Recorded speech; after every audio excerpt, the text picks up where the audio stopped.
Ladies, gentlemen, poops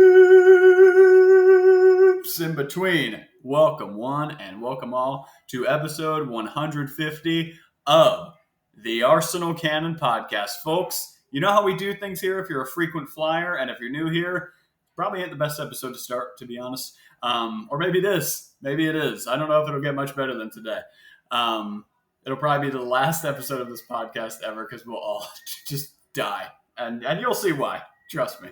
Anyway, we've got a pretty long show in store for you. I'm not going to lie. It's a drunk cast, folks. It's a drunk cast. Episode 150, so we got to celebrate. This was supposed to be like Drunk a New Cast Year's. 6. Drunk cast 6, yes, sir. The number 6, Gabrielle. He's not number 6, but he wears it. For those of you that have been on the ride before, you know it gets a little wacky. There's been vomit in drawers. There's been shirtless, hairy men. There's been really disgusting things. So it's not for the faint-hearted. I think this is just going to be audio only, but just hearing some of the sickening things that go on, it's this is a trigger warning. I'll put it that way. So anyway, without further ado, I guess let's get right into it. There's no reason to dwell on the stupid intro. I'm going to go first to the original, the man that was once known as a lovely London local lad like 100 episodes ago or something. Now he's not that anymore. Maybe he will be soon, but for now he's still the bumptious Brighton boy. We've got Alfie Culshaw in the cut. Alfie, what is up? What are you saying, lads? Yeah, I'm decent. It's a pleasure to be back for this drunk cast. We maintain our record of doing a drunk cast every 25 episodes, because obviously 150, 6th drunk cast. 150 divided by 6 is 25. Quick maths. And yeah, it's a 2022 recap, roundup, and sort of review, because we did that for, I think it was our 100th episode was that for 2020 or 2021, I can't remember. Would have been 2021, wouldn't it? So yeah, we're basically redoing that, but for 2022. We are past 2022 now. We are into 2023. I think it's the 7th or something. So yeah, it is a bit late, but we're still here. We had to maintain it and get into it. I'm going to quickly explain the drinking game, because we're all going to be partaking in some alcoholic beverage consumption. And it is my job to explain how this drinking game works. Play along if you're of the right age, and you do drink alcoholic beverages. And yeah, basically, we've all got sort of things written down that are sort of bingo. If you've watched it before, you know how it works. It's sort of bingo. They're things that you do. So I might have Rob being a cunt written down, which is always my example. And if Rob is a cunt, I'll say, "Oh, Rob, you're a cunt," or "You're being a cunt." And then that is one of the bingo things. And then if Mac and Daniel don't have it written down, then they drink. If me and Mac have it written down, then just Daniel drinks. And if me, Mac, and Daniel have it written down, then Rob drinks. So it's pretty simple. But yeah, what are you saying, Danny? Not much, just the intro. Thank you for that explanation. Yeah, we give Alfie the reins to give the explanations of how games work. He's gonna run basically with the recap. I think that was the plan, right? Because one, I'm an idiot, and two, he's just got this crazy memory, Alfie. I don't know why. The man just remembers everything. So we're gonna take advantage of that crazy skill he's got. Just like to say it's a drink already. All right. Danny. I've got some too. Oh, okay. Well, you could do yours when you're introduced. All right. Let's before we get into it, let's introduce the. Okay, go on. Introduce the other two, and then I'll let you. Then we'll run across the line, and then we'll. Okay. So, second in line. Rob, Bob, Bert, Bertha, Bertie, Bertie Sanders, Bert and Ernie, Roblox, I don't know. He's here, folks. He's the man, the myth, the legend with the versatile name, the host of the Extra Canon podcast. It is Rob Worthington. Rob, what's up? Hello, ladies and gentlemen. It's a pleasure to be here for the wonderful drunkcast. It's an occasion I look forward to pretty much throughout the year. I know it's usually a couple of years, but every day I think about it when I go to bed and when I wake up. First thing I think of, last thing I think of. That's that sort of vibe. And I'm happy to say that Alfie has already insulted me by explaining the game. So he needs to drink at some point as well. So it's well, perhaps other people need to drink. That's the fun of the game, isn't it? Pleasure to be here, and I'll keep mine nice and short and snappy, and pass it back to you, Danny. Sounds good. Let's take it to then Mr. Sweeper the third. Actually, Sweeper's like fourth or something. I don't know baseball. Apologies. It is the celebrity, folks. The man who went viral. The man who was retweeted by the Arsenal Twitter page. He's a celeb. We're lucky to have him here. We only have to pay him like $100,000 an episode to be on, too. It's pretty cool. McIntyre Johnson, I should say. Maybe I should start every episode calling you McIntyre henceforth at first, and then go to Mac afterwards because it's it is a nickname. So anyway, Mac, how's it going, man? I'm doing all right, having a good time. Pleasure to be on as always. I will also keep mine short and sweet in the Extra Canon podcast theme. I will say, Rob, the drawer was mentioned. So if either Alfie or Daniel has that written down, then they are exempt. But it is a given that it will be mentioned at least once, probably multiple times. Damn it, it's a pleasure. Drunkcasts are the best. They're my favorite. They're hopefully your favorite. And I'm not going to waste anyone's time. Let's crack right into it with some drink introductions. Back to you, Denny. Yes, and I guess maybe we could do a little intertwining of segments.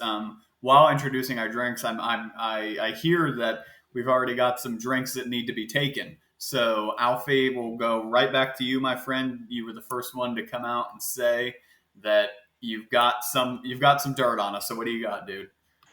Well, I have you, Danny, referencing or alluding to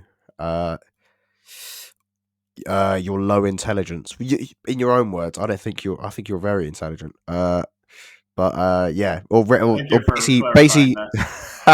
basically being self-deprecating. That's it. So yeah, did you either of you? No, Mac. Wow, that's a drink for you two. That's just poor defending. Yeah, and I have to say my drink. It's the return of the Magnum. The Magnum sipper. I don't know, it's just a bit of a jokes drink. Does anyone else have written down that Alfie's going to be having a Magnum sipper? Because I do. I also sipper. I do in fact have the Magnum sipper. Well, that's a drink for Danny. Just Danny. Well, wow, what a start! What a start! So should I take the drink now? I think it's only right. Okay, take the drink now and introduce my drink, I suppose. Yeah. Go for it. Go for Mac has. Is it me? I've missed that. The game of Jai-Lai, or Jai-Lai, as I like to call it, provides inspiration for the citrus-forward India Pale Ale with notes of clementine, orange peel, and caramel malt, creating an IPA that's like Daniel Finton. Reads the Jai-Lai can. Yeah, I've got that too. Bingo. I've got Danny obsessively delving into his drink of choice. Yeah. So that may be a double for you, Mr. Finton. Double. It's that may be a double. I'm in a new city, but still got the Tampa beer through and through, folks. So, cheers to the Buccaneers. Ooh, that's strong after you haven't eaten much. Solid. Danny, they've got them in Ohio while you take your two drinks. They've got them in like my local market at my college. We're growing up, baby. It's huge, man. It's huge. International. You got one, Mac? You got anything besides one of those guys mentioned? Yes. The drawer was mentioned. So if you gentlemen have not consumed for that, I would like you to consume. And while we're at it, I am representing the Sierra Nevada Brewery today. They have this collection of like 4. It's like their little thing IPA collection. So I'm representing 2 of them: the pink one, which is juicy, and the blue one, which is hazy. So I'll be mixing it up throughout. Yeah, they're of a nice percentage. So I'll keep on par with you, hard alcohol folks. It's not for me. My guy. I was actually considering getting some whiskey today because I got a new like decanter and like glasses. But then I was like, dude, This is the man on a massive salary now, getting a decanter. Getting bank. Yeah, dude. Yeah, he's got a job now. He's He's got above money us now. He's above us. I'm like Emil Smith Rowe too. I'm like at the dentist every week. My teeth are like great now, dude. It's crazy how money changes you. So basically, what I'm trying to say is I'm too good for this show. And this is your going away show. I signed my 150 episode contract, and this is it. So. Yeah, we've decided not to renew. Folks, thank you. All right, let's move on with the show. I haven't introduced my drink yet. Oh shoot! Sorry, Rob, come on now. My bad, Robbie. What's Jesus, up? My fault. I'm getting excited. So I'm gonna start timid. Just the singular beer. I think that's going to be like Alfie's drink, sipped, just sort of as we go on. And then moving in from the timid approach, we've got the full bottle of Malibu, which for those who don't know is made with Caribbean rum and coconut flavour. And it's quite strong stuff. I'll be digging into a bit of this for whatever I missed. I think I'm due to do 2. So, yeah. Oh, and for those non-alcoholic drinkers, I've got some water in this lovely Arsenal flask, and yeah, I thought everyone would appreciate that. I've got to shout out my beer as well. Oh, yep. Estrella. I've never tried that. How is that? Oh, it's my favourite beer by a country mile. Alfie never stops talking about that beer. I can't believe I haven't written that down. He loves that beer. Unbelievable. Yeah, it's literally your Joao for me.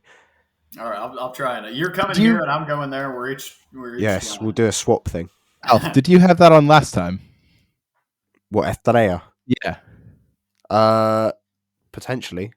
Fair enough. It's just the beer I'll drink normally. When you visited, that's probably what I had. Yeah, I think it was that. Well, we went out more than we stayed in, but yeah. Lovely times. Yeah, we did. Drinks, lads, we went out more than we stayed here. Whoa. I mean, it was, what, night and a half? Yeah. But that Malibu stuff Rob has, man, that stuff will sneak up on you, dude, because that stuff's sweet. You can't tell that it's coming to kick you in the keister. So be careful, Rob. Tread lightly, my friend. All right, I think that's it for that segment. So let's move on to the next little portion here. Alfie gave me a nice little running order that I'm alluding to because now I can continue to insult myself, so that's great without having to take a drink. I am an imbecile and don't have a memory, so I'm going to keep looking at this. So let's get into. Oh yeah, that makes sense. Alfie, this is a good running order. He is not enjoying the Malibu. So thank you. About Rob in the chat. Well, let's talk about Newcastle. And Alfie, I've been continually starting with you, so I'm going to go to the opposite side of my screen now and start with Mac and Tyre Johnson. Mac, Newcastle. It ended 0-0. Bit annoying this one because I actually got some like time off, and was able to watch the game in its entirety. And of course, I mean, it was an entertaining game. I won't say it wasn't, but I just hate when you find the time to watch like a full game without any sort of interruptions and you don't win. But walk me through just sort of your general thoughts of how the what does that result mean for us, if anything, in the bigger context of the season, and just how did you feel afterwards? Well, first off, Danny, I think every time you watch a game in its entirety without work going on, we draw or lose. So there, he's here already. For those wondering, Alfie, would you like to chime in on what's going on in the background? I think we just let it run. All right, with that. Alfie's a drunk homeless man in the background. Good anyway, EG as well. Appreciate that. True. Big hello to Morgan. Isn't he a West Ham fan, Alf? Agreement. Regardless. He is a West Ham Gross. fan. Vile, in fact. Newcastle. Two things. I think we kind of got used to having a pretty big lead over City. So to a lot of people, having 5 points at the top of the table isn't the greatest. I'd say Newcastle are a very good team. It took City a 2-goal comeback to draw them 3-3 this September. They've been pretty special, especially when it comes to the defensive side of the game. Their attack has been dangerous. It's been unpredictable. Honestly, in the first half, they looked a lot like us going forwards, and I did not enjoy watching that happen. But we made them look pretty weak throughout the match, which I frankly enjoyed. I think in general, a draw, I won't say is to be expected. I think there are some, potential things that could have changed that result, i.e. a certain Brazilian number 9 that I'm sure we'll get onto. But I think day of, I was pretty disappointed because these days, I'm always disappointed when we don't win. I think in the grand scheme of things, it's not a season ruiner. It's not a season ender. It's a mark of how good Newcastle are. And I think it's a mark of how well we at least managed our defensive side of the game, that we made them look pretty terrible. I remember on the NBC halftime report, their only big chance that was mentioned at all was that back post header on by Dan Burn, I think, where he was a good foot offsides when he when the ball was played. The Joe Linton header on the back post. Was it whatever the one that Xhaka shepherded out, right? In the first half. That was their. All I remember is the Joe Linton back post header. Fair enough. Chances Newcastle. Yeah, but that was their only big scoring chance. The only one that NBC highlighted in the first half was one that wasn't a chance, but it was their only sniff they'd gotten a goal off a set piece. We managed the game well. We just didn't quite have the knife's edge. Yeah. Yeah, I feel the same. I think Newcastle, I know they're the next mega rich team and everything, but it's fair to say they haven't got their super team in place yet. So I think Eddie Howe and that team deserves a lot of credit for how well they're doing this season. They've been, Alfie made a great point in the chat. They have been the third best team in the Premier League this season. That's why they are where they are. So yeah, objectively, when you look at it on paper, it's not a bad result, but you said it, Mac. Every time we don't win, it is disappointing. Rob, they're the third best team in the league, and we're all over them. And if anybody was to win that game, it was going to be us. Does it concern you, though, that we weren't able to sort of, twist a knife or whatever that knife analogy was that Mac used, something to do with knives? Does it concern you that Arsenal don't run on the field with knives in their pocket? I don't think so. I think Newcastle, at the end of the day, Eddie Howe said it after the game. He set up in a way that he didn't want his team to set up. I think how they wanted to play, we probably saw in the first 10 minutes, and we were just absolutely dominating them. And then they had to shift their approach to a more sort of defensive outlook, really parking the bus, wasting time at every opportunity, doing certain other things to do with the referee. And yeah, it wasn't a pretty watch. It'll be interesting with Newcastle to see when the sort of narrative about them changes from this whole sort of underdog story, because they were still getting the sort of underdog treatment by Sky despite being the richest club in the world. And I understand why, and you make a valid point. Their squad hasn't changed massively, but it's still a fairly strong squad. So yeah, it was a frustrating watch, and I think sort of the difference between us and City was shown when they played the next day. The City depth was pretty incredible, chucking on Mahrez and Grealish. But yeah, overall, frustrating night, but nothing to sort of be too concerned about, I don't think. Yeah, I just want to say on the sort of Sky narrative thing. Rob mentions attack. Oh, Max got something to say. Yes, now. Rob has mentioned a tactical setup or change. Damn it. I didn't have it. I'm so stupid. I have done this every podcast we've done. So that's a Magnum sip. Lads, enjoy. Just because I'm so football, I have such great football intelligence. That's why. I just can't stop. And it's because Daniel comes to you about tactics almost every time. So this is on Daniel. Change up your habits, big man. Have a drink. Glad to take a sip of the Joao. What were you saying? I had one as well. I Oh. forgot about. I had Danny doing a weird bit, or like taking a shirt off or wearing a referee costume, but I'm including the torch thing you did, which for audio listeners, he shined a red torch whilst Mac was speaking. So I'm counting Laser. that. Yeah, yeah, laser. That's it. Torches. So I don't know if you two had that, but Folks, I have He's taking it. He's taking it to the North London Derby in a couple of weeks. Yes, no. Ashburn Army. He's going to be in the away end. Ashburn Army, dressed fully in black. He's shining it in Lloris's eyes when Saka takes a penalty against him. Free one in North London dresses in black for the games. It's in like such a good point. Emirates is not a sea of red right now. I have know a lot about Ashburn Army. Yeah. True. I know in about the Ashburn Army, though, as Alfie can attest to. Yes, I'm very he's part of it, basically. Lord, I do not have that written down. I have something similar, but it will come up later. So, okay. Well, what I was saying about Newcastle and sort of Sky Sports and the coverage, and this is something that Clive was saying on Arsenal Vision. I'm assuming that's going to be a bingo, and I'm seeing it is. Oh yes, for all three of us, in fact. So that's the first knockout, right? I would not mentioning Arsenal Vision, Alf. Well, I had to for my point, so I attribute it. We know about sourcing as uni students. Clive Palmer, academic source, journal article, Journal of Arsenal Studies. You just lost like every listener with that. They're like, ugh. I love the gif out that I get it completely as well. I've been talking about citing sources. I'm out of here. The show already sucked enough. No, it's so terrible. He said he was talking about how the Premier League wants a story at the moment.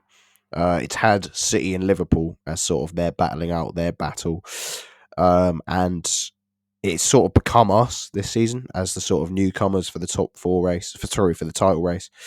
But they are looking at Newcastle as the next story, and I think the media really like it because it's got that British element. It's got a British coaching team, British manager. They've signed a lot of British players. You know, you're looking at Trippier, Target, Dan Burn to sort of Britonize their squad. And the media are liking that. You see Gary Neville, he loves this Newcastle project. And it is the sports washing working. And you're looking at Arteta, the flamboyant foreign manager going mental on the touchline, and it's sort of not reflecting well in the media, which we don't care about, but I think that's something we're going to have to contend with, and I think they're going to continue signing sort of British players to sort of, it works from a sports washing perspective, doesn't it, when you're trying to appease the British media? It's a weird one because they sort of also, the media sort of compare us to fairy tale stories like Leicester.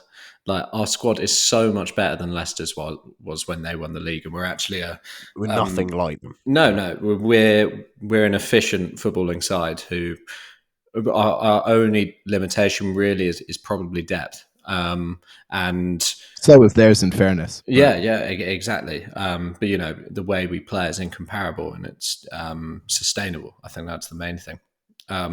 But we don't really get that fairy tale treatment. We're still sort of hated against. I think that's just Arsenal in general, though, isn't it?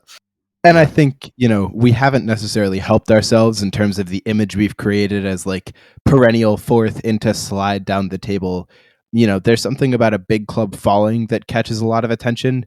I think it's also really easy because, again, whether it's Sky or ITV or now into like the American sources, it's quite simple for a majority of the pundits, a majority of the people you'll have on are ex-players, and a lot of them don't like Arsenal. I mean, whether it's, your classic Gary Neville, who's the one that we quote all the time because he's the worst, but frankly, all of them, the Graham Souness, the question will be asked, right? Ooh, can Arsenal win the league? No, they can't win the league. They'll topple. City are perennial title winners. They'll do it again because they know how to. Like, it's the same kind of dogma and rhetoric over and over again because we have, we've done something that is frankly wonderful in terms of we're the first big team in a while to do a full-scale rebuild. And I think there's a lot who compliment that, but there's also a lot who I just think they don't want it to happen. It's and I think Arteta doesn't help that because he is reticent to kind of the English media really does have this wonderful thing about like asking quite personal questions and getting really, deep and kind of biting in the things they say in interviews. And Arteta doesn't buy into it at all. And I think that kind of, the reticence combined with the energy on the touchline really does frustrate a lot of the British media who, want to get a better pulse on him. Yeah. Can I just say something about the Newcastle game? Yes, of course.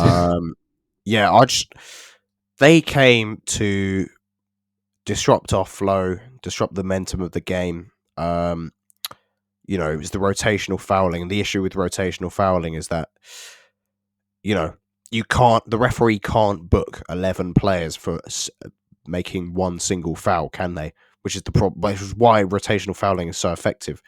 If the seventh player makes a foul and it's his first foul, you're not going to book him. Whereas you do that, you have 8 different players make a foul, and then the opposing team will get frustrated, and one guy will make 2 fouls, and they'll get booked, and the crowd will go mental.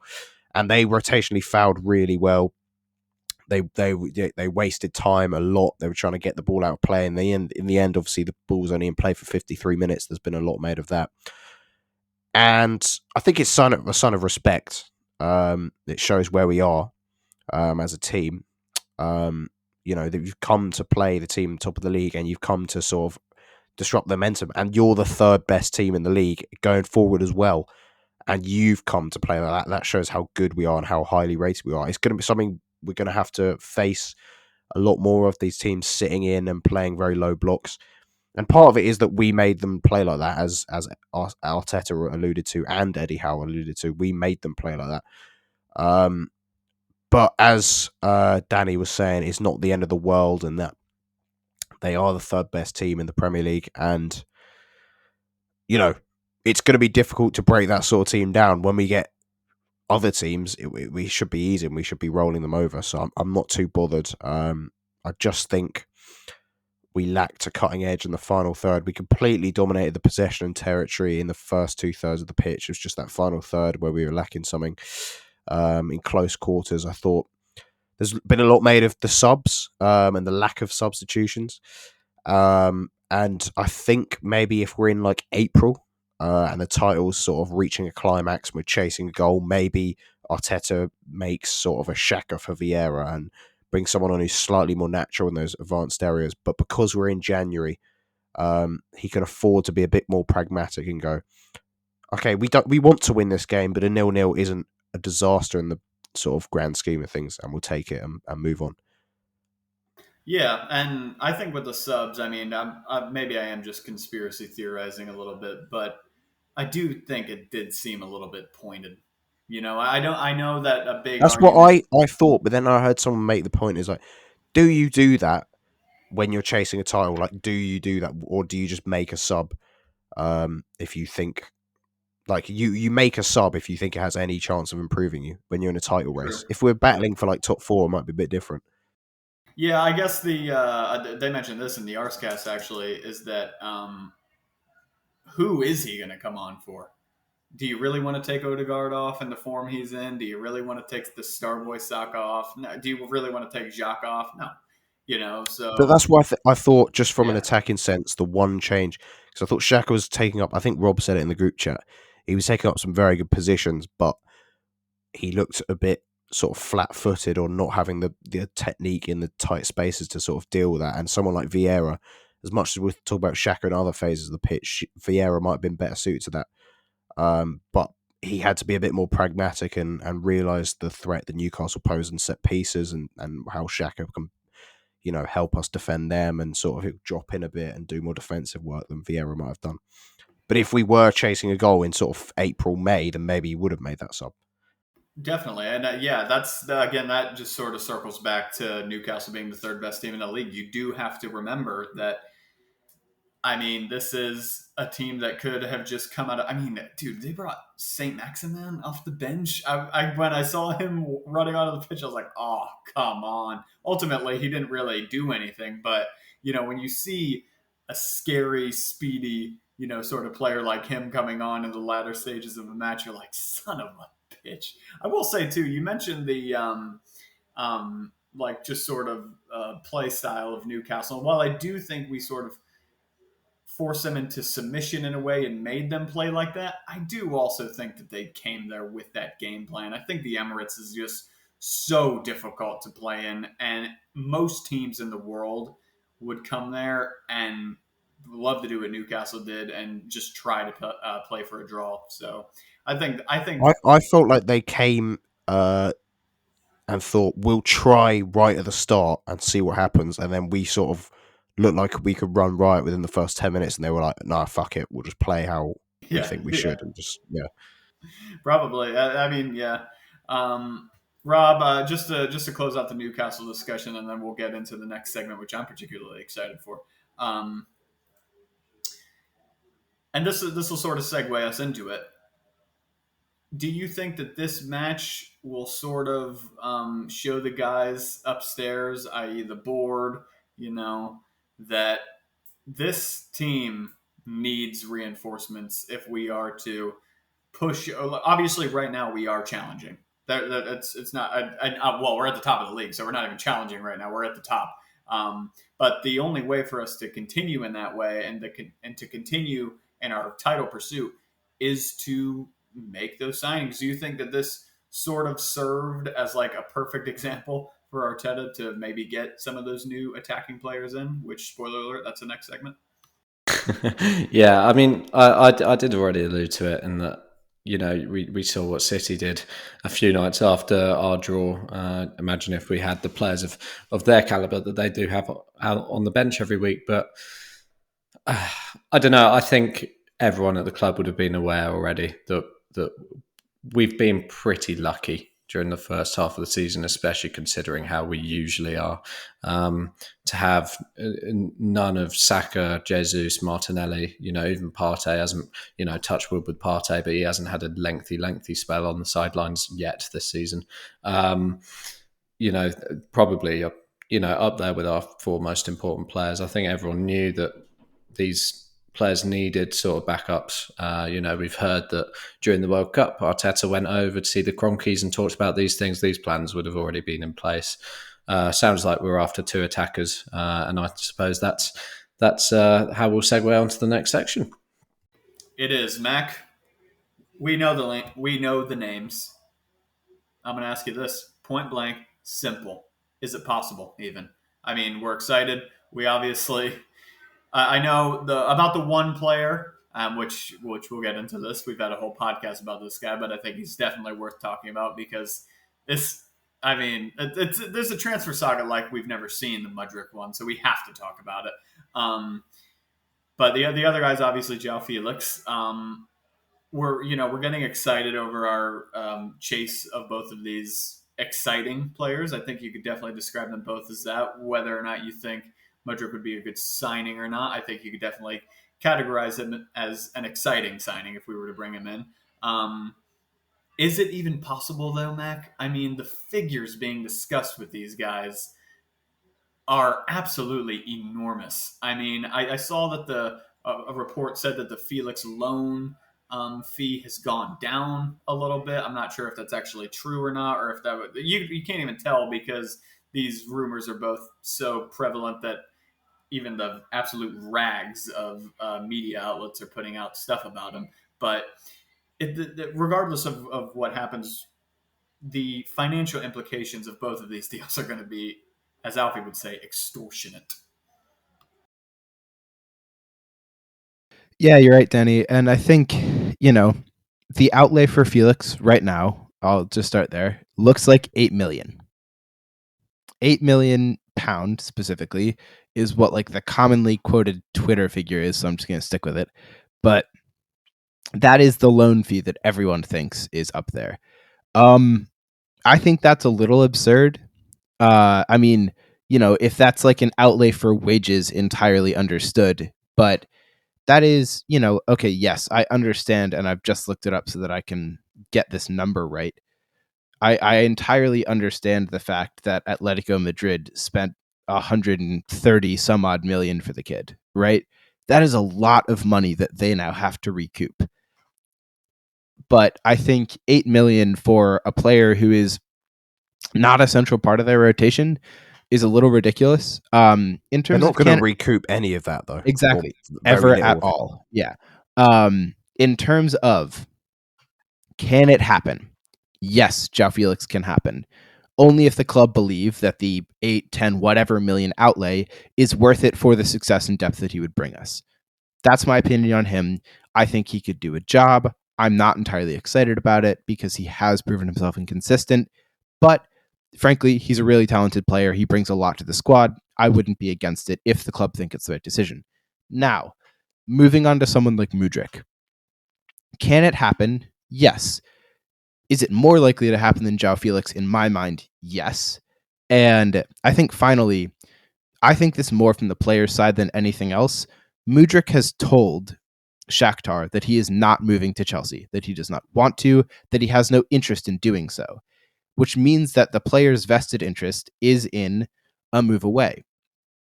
Shakhtar have dropped their, asking price from 100 to 90 million, and that's still, 30 to 40 million too much for my taste. For a player of his caliber, I think he's an amazing talent. He's an exciting talent. He's got the world ahead of him, but he doesn't have it in his hands quite yet.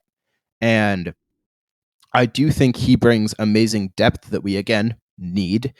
We desperately need a left winger because Gabriel Martinelli cannot play every single game. And it would also be nice to have some sort of rotational option with him up front as long as Jesus is injured, etc. Essentially, he can't play up front right now because we would have Reece Nelson there. And as much as I love Reece Nelson... And Reece Nelson's injured as well. Oh, is he? Well, we can't have Reece Nelson. We can't have nice things, essentially.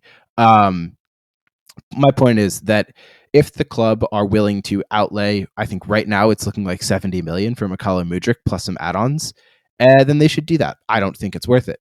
If they're willing to sit on this for half a month, I think there's a lot more chance because as time goes on, as the links abound, as bids continue coming in and Shakhtar continue shooting them down, for a player like Mudryk, who is theoretically so dead set on joining Arsenal and nobody else, unless Real Madrid or Barcelona come calling, there is a chance that he will put in a transfer request, talk to the board. His agent has some power in these negotiations. And there is something also to be said for the high transfer fee, low wages thing, because he's a player from the Ukrainian Premier League. But I think more than that, if the club knows that he is our person and is willing to outlay the cost of that, I'm fine with that. Because for me, this deal in no way smacks of Nicolas Pepe. I know there's a lot of comparisons about, it's a high price, high value winger. I think it's a totally different outset. And with the amount of money that our rivals tend to spend on their wingers for the future, I mean, think a player like Jadon Sancho or Antony, right? Absurd amounts of money on both. The Mudryk deal would be significantly less for a player whose ceiling is, while maybe not as prolific, I think around their level. I don't think that's too bold of a take, but just to kind of wrap it up. Not really, difficult to get to Antony's level, is it? Fair enough. He's a really talented player. He's just annoying to watch. But he did score a brace against us. But regardless, I think one. Rashford scored the brace. No, you're right. Good call, Alf. But anyway, to wrap this up, because I've been nattering on for a while, and I apologize for that. I'm saying that just in case people want to have drinks, because you did last time. There it is, Alf. Go on. We know you want it. No, it is a Mac thing, and it was Mac asserting something factually incorrect. Sorry about that, but it was the Anthony Brace thing. I'll take the factual incorrect. Good stuff. What else do we have? Well, that's Robin. Yeah, I had Mac being adamant about something that's just wrong. Sorry, Mac. We're two for two. Mac, Daniel. So Daniel, that's just. Did you have that? No. Mine's different. Oh, I forgot. Take a drink, son. Mine was.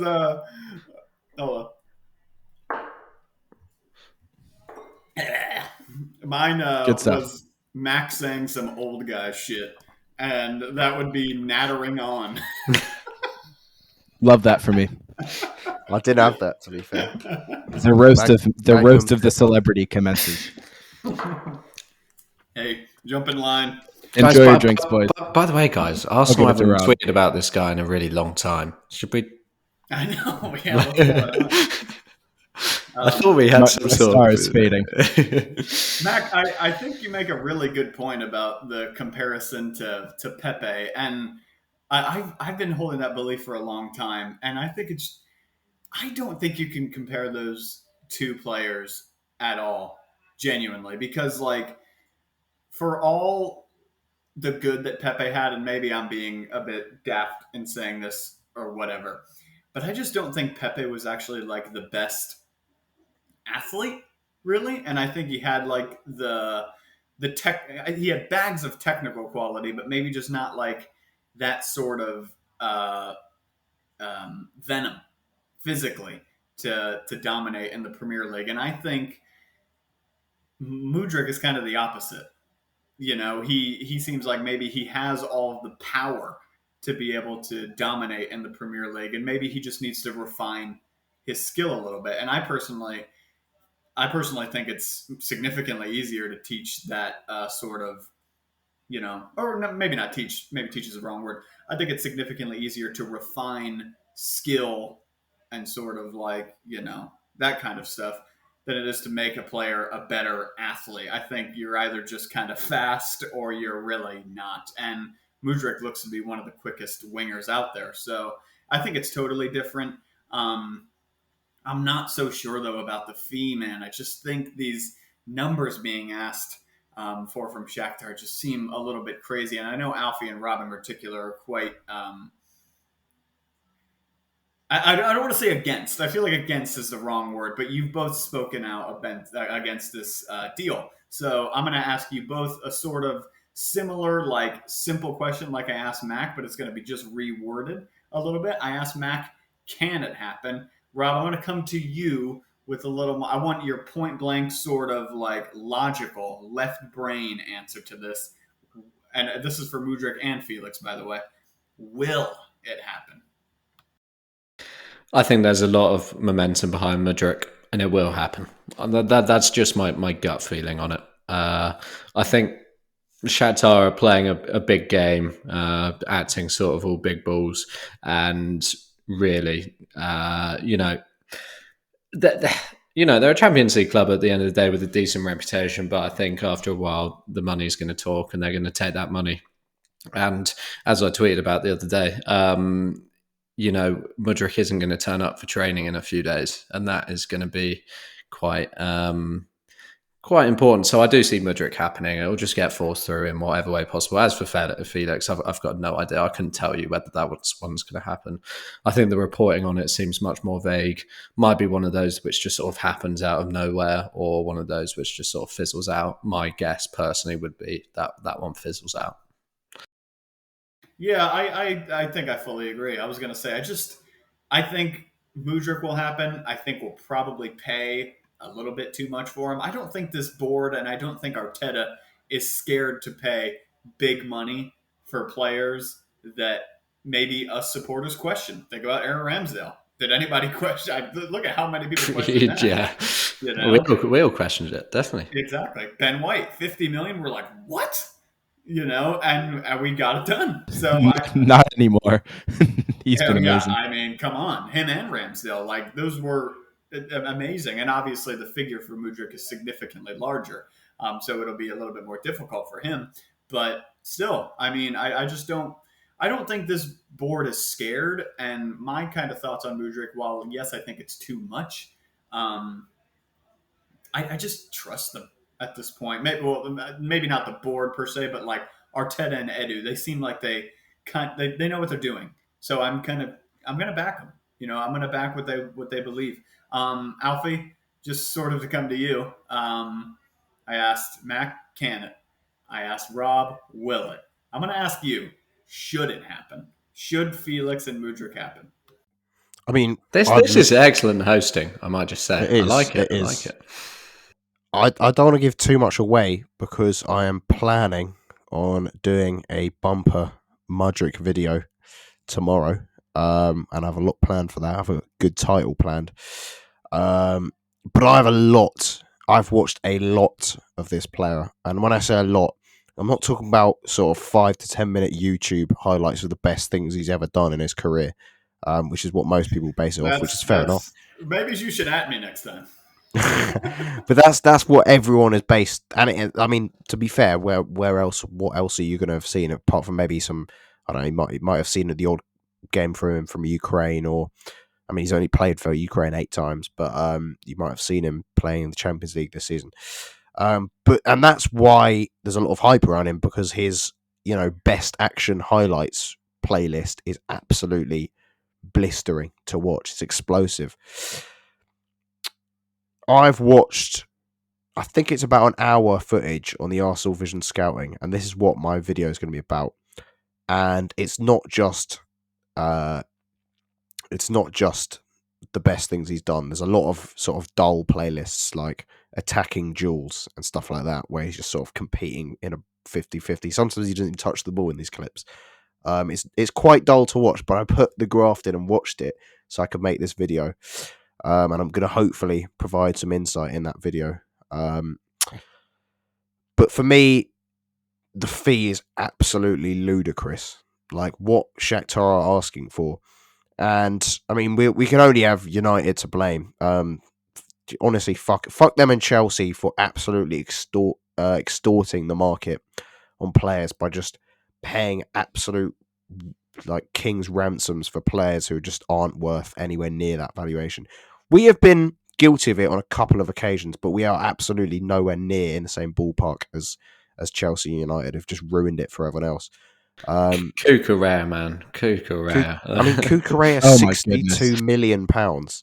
It's nuts. And to be fair, he looked like he was worth 62 when he played for Brighton, but he was still outrageous. He was like a £40 million left. Yeah, yes. That's what I'm talking about, and that's what I spoke about in my article with the Mudryk saga. Like, there's enough in these players to suggest they might become that because they're playing at a level, but you don't pay that money because of what they might become, and I think that's my main sort of. There needs to be more evidence behind it. There's so little evidence. He's played less than 50 career games, and you're going to pay 100 million for him. I mean, I don't think we will pay that, but that's what they want for someone that's played fewer than 50 career senior games, including international. All the reputable, he's got something to say. But anyway, I'll say my piece first. But all the reputable Arsenal journalists seem to think we have a top end value. We'll reach it at some point. If it's above what we want, then we'll move on. And I would not be averse to us moving on. Go on, Mac.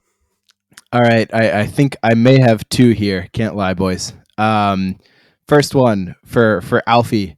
I've got you mentioning anything We Love You Arsenal branded, whether the pod, the website, or the YouTube channel. So enjoy that drink for the video. And Rob, you've just tried to interrupt him. So I do have Rob interrupting someone or trying to. I don't have that, which is fair dues. So gents, have that, Danny? Have a night. Well, that's Magnum, isn't it?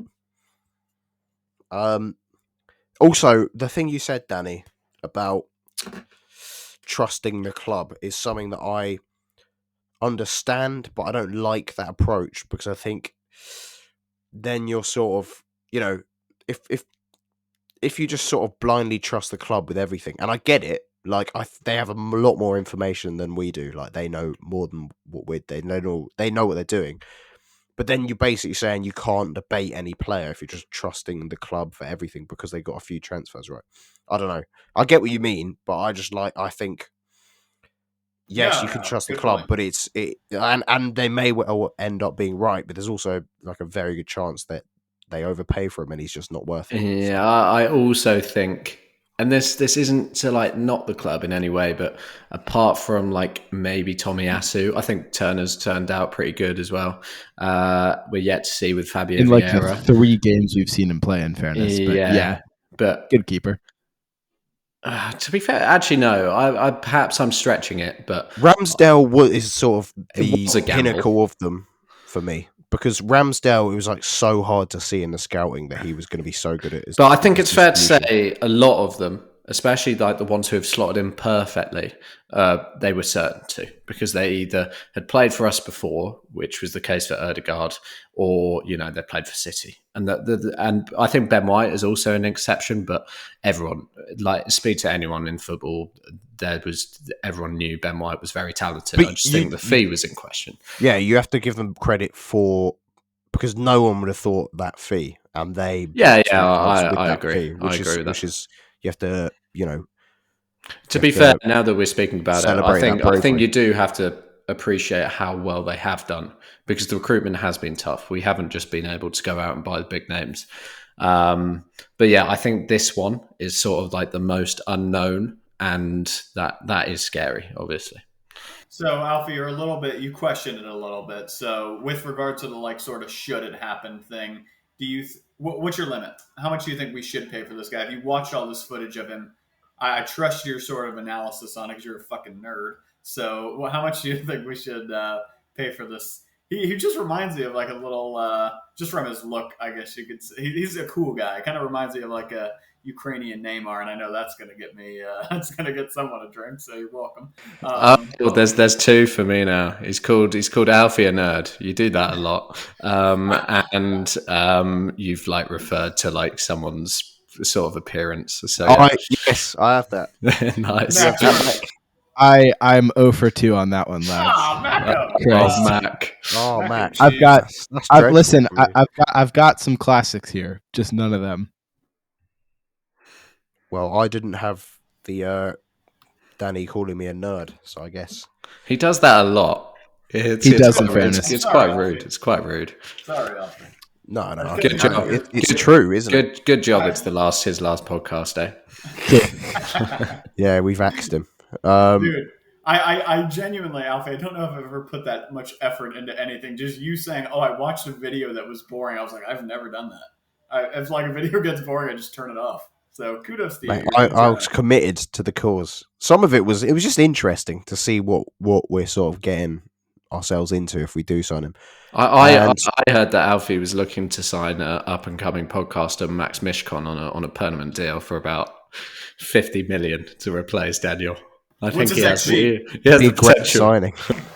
How many touches does he get per 90?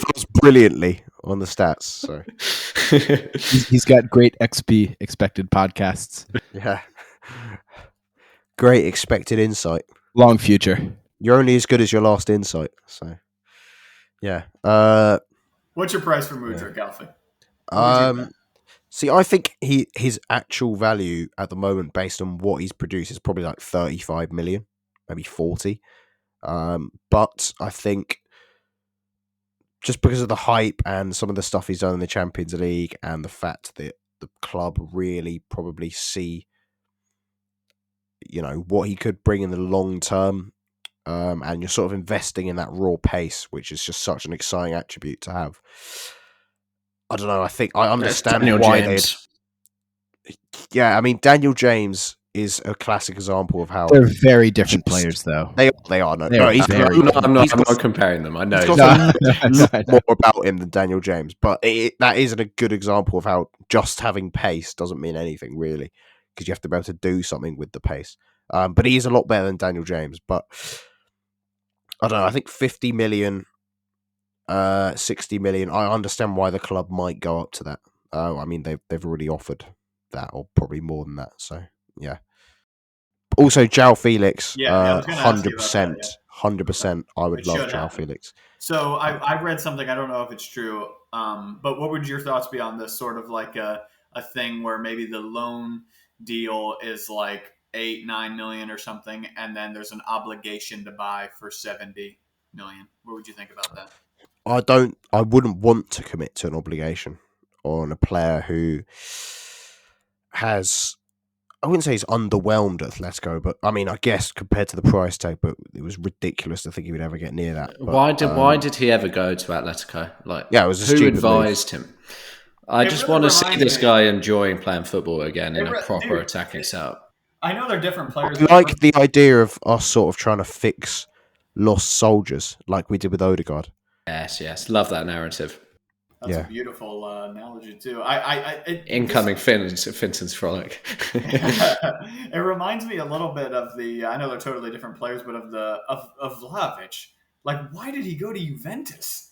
Like this guy has so much talent. He should have seen the vision, the Arteta vision. He should have seen that within like 6 months we'd be better than Juventus. They pay him Ronaldo wages, though. He's getting a money contract. I think that they break the law. That's true. Yeah. End of the day, I do think that's the reason why, despite the fact that, anyone with eyes can see Juventus are trembling. But yeah. Right.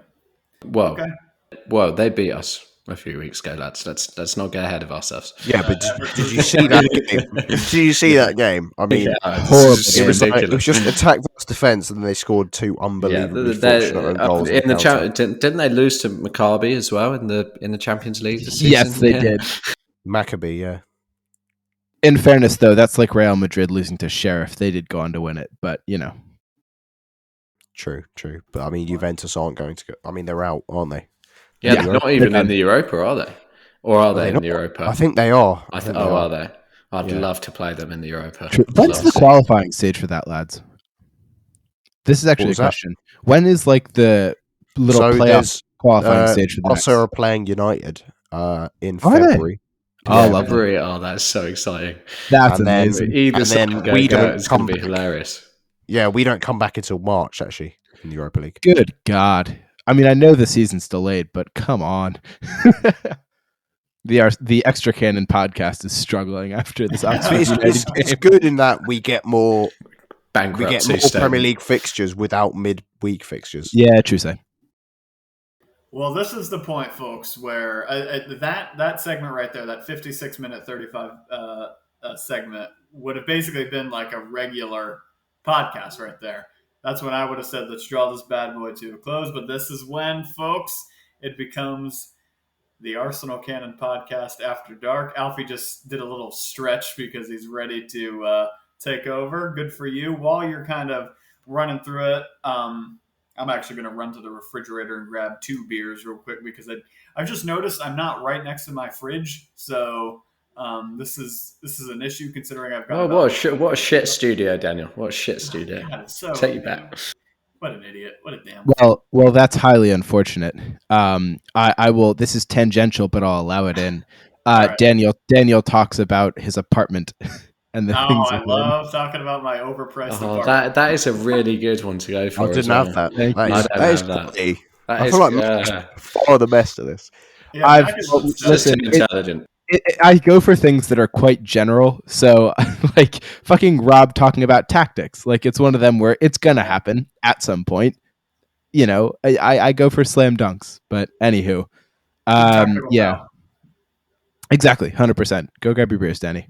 All right, we'll do. Alfie, you want to start with the rundown of some of our stats? Maybe this is a good time for me to walk away for a second too, because I know my stats maybe haven't been as good as they had been. As soon as Alfie's spoken, I can do it again. Alfie hosts is one that I have because he always hosts the drunkcast. So. This is a clever one. Welcome back. Welcome back to the Mac Johnson Show. Well, ladies and gentlemen, I'm going to have to be having quite a lot of this. I think it's been established. Yes, now. And it begins. You know what I might do at the end? I might just call all my flatmates up and get them in here. Yes. Please do. That's hopefully mine. The next one that we do is my uni, so we can have the same. I'm really enjoying. We're treating this like an interim segment. Yeah, it's all going on the podcast. Two of my housemates are Spurs fans as well, so we can we can deface them on the podcast. Yes. In fairness, one of my best friends and her boyfriend are like the biggest Spurs fans I know. I literally just spent like a week hanging out with one of them and watching the matches. I actually can't wait for the North London derby. I think we're going to do them away. And it's going to be a mess. I'm never confident about going away to that place, but I think we're going to win. Why? They've got no atmosphere. I mean, obviously, we didn't have any spine a year ago, but I just think the circumstances are different. Like I think last time it was so set up for them to win. Yeah. Whereas this time, they're in an utter mess. Apparently, they played Portsmouth today. Apparently, they're just sat behind the ball. Shock. And if they do that against us, we will beat them. Welcome to Antonio Conte football, baby. Mm. Do you think he'll last the season? Here's a question. Do you think he will last the season or like beyond this season? While Danny's setting up. I could see Conte leaving with like a couple weeks of the season to go. I can see it being one of them that he just sort of, they realise their season's finished and he just walks. He's not signing a new contract. I mean, he's done that horrible interview or the quote like, "Oh my God, we are a 4th or 5th place team." Like, yeah. And it is true, fortunately. But he is such a douchebag, though. True, like, he's an ass. He is like, I love how I remember when he called Arteta like a little crybaby or whatever. Yes. And it's like, dude, you are probably the biggest crybaby. Yeah. He said he shouldn't moan about fixture congestion, and he's gone on to do that about 7 times since he did that. Yeah. In fairness, he also said that at a time when we had fixture congestion and they didn't. Every time they do, he complains about it. Yeah. Exactly. Anyway, let me do these stats because I actually forgot about them. Go on then. Right, so hang on, someone speak. Yo, yeah, you're right. Can you hear? We've just got to carry on waffling. I think this is probably everyone's favourite segment. It's what we're best at. I think, you listen to us to like seriously speak about football. We're at our best when we're just chatting was. Utter crap. Can I show you guys this real quick too before Alfie gets into it? Go on then, please talk about it. You're good. I got a different pack of Joao this time. It's a variety pack. So here's the 2 next ones I'm rocking with. This is Maburo. It's like a sort Come on, read us the blurbs. Come on, okay, we need the blurbs. We need the blurbs. Listen, read us the blurbs so we can make everyone drink. Fun fact: I interviewed the guy who writes these. Oh, fire! That's how big of a fan I am. All right. Named after a dark cigar wrapper, Maduro Brown Ale boasts notes of semi-sweet chocolate, toffee, and hints of fresh coffee. Ooh, that's a little bit of bars, folks. That's a wrap, cigar wrap. Complex and full-bodied, our malt-forward ale is brewed with flaked oats to add depth of character. And let's read the Cosmic Crown real quick. It's like a novel character. It's like a person. Oh, this one's got nice text that I could read. Well, I was struggling with that one because I'm 68 years old. Instead of searching for gold hidden among our galaxy, we've brought galaxy hops to this strong golden-hued Belgian-style ale to add notes of passion fruit and peach to the profile, making the best out of this world and fit for a king. Mac, what? I love that from you, Danny. You finally referenced your age. So, lads. That is a really good one, might I just add. Thank I didn't do that. Well done. I would like to say I wrote these in 3 minutes before the podcast. You are excelling yourself today, Matt Johnson. I've done all right here. All right. You should just keep these for next time, by the way. Yeah. Oh, yeah. The thing is, every time I just look at my list from last time, and I'm like, all right, I can't use any of these. It's old material. I'm like I pretty much copied all of them. Yeah, I've done similar. a few new ones. The one from last time, and I was like, yeah, these work. No cap, same. Anyway, one day we're going to be so massive that people are going to like make videos like detailing the comparisons between, and we're going to get done. Tracking on sips to see how what if we're lightweights and that. Yeah. Like, he's done a sip there. That's not gone well for us then. Let me do these stats because I did forget about them, but I've managed to get some up. So 1.1 million Instagram likes. Love that. In 2022.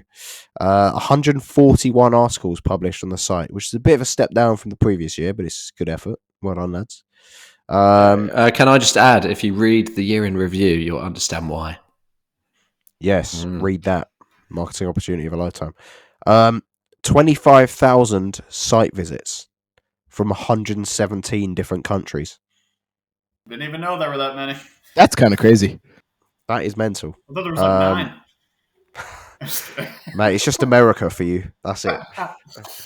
Nowhere else exists. Wait, also, just a quick tangent to interrupt. Didn't we also recently hit 25? Was it 25,000 listens on the podcast? That was for 2022. Yeah, just this year. Wow, really? Yeah. I thought that was all time. Are you kidding? I thought that was in we general. had that for ages ago, mate. That's awesome. Ages ago. Oh, hell. Come on. 47 podcasts recorded in 2022. And top 5 countries for the website, starting with the UK, miles above anywhere else. Shout out UK. Followed by the US, which is miles above the third, to be fair. So our demographics covered. And then India third. Shouts our one Every Indian year. writer. Every year. Yeah. Shout out Vinod. And shout out Nigeria fourth, which is always fourth. So those two pulling through. And Australia fifth. They love their football. Alan Shout Riley, out Alan Riley. Yeah, shout out Alan Riley, 5th. Bro, when is South Africa going to check in? 500 Australian site visitors this year. True. Listen, when is South Africa going to check in? We got to get some love for Sumaya. South Africa, 6th. Oh, is it? Oh, Oh, perfect. yes, Samaya. Samaya's definitely Love for listened. Sumaya. And Yeah. Sweden, 7th. Do you know what 117th is? Sweet. So What's 117th? Is it one from... it's, well, actually, there's loads on 2. We'll go on So then. Okay. Philippines, Uruguay. But someone from the Philippines has listened Uruguay. to our podcast. It's not a podcast, this is website visits. This is the site. This is the Oh, site. sorry, is it?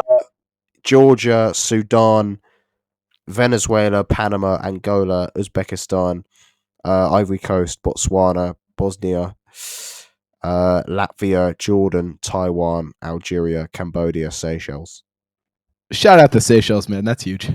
Yeah, shout out the 2 people from the Seychelles who visited our website. It's probably the same person twice, to be honest. But Yeah, big up them. Anyway, that's basically all the stats I had. I didn't get round to getting like individuals, but yeah, if you're any of our listeners from any of those countries and you're the ones who have visited the site, tweet us at all of our Twitters, which will be somewhere. That is It'll be great. in the That is great description. marketing right there. Usually we share That stuff is. like that. Look at So that. well done. You wouldn't This be able bullshit to is tell. what it is. He sounded like some like radio host, didn't he? If you're Yeah. one Did of I? our listeners, He's an English major, but I thought he was a marketing major there for a second because that was good. Big man. Mac the marketer. All right. That was a good stat system, Alfie. I love a bit of geography, so that was really nice. I guess just speaking of 2022 rundowns, then let me hand it right back to you, then Alfredo, and let's do the cooler thing, the run down of the season. This one is the one that will actually have the listeners interested. I bet when we talk about stats of our website, they're like, "Oh my gosh, dude, shut the hell up!" But now, well, folks, it's supposed to be. It's supposed to be sort of a thank you to everyone. oh yes, Thank you. Look Thank at you how to sick we everyone around are the world. at attracting I all love of that you. we've And failed thank to you. say thank you. In fairness, It'd be We've just interesting not if you said could like see like which parts of the show are like skipped through the most. Like if you could get like a breakdown of that data. You I'd be probably can. intrigued. Yeah, let's find it someone out. should- Do you reckon someone people should- just skip to the end to Fucking listen to the message songs for free? Message us at Canon Podcast about which part True. of the show you skipped tonight. Anytime Rob speaks.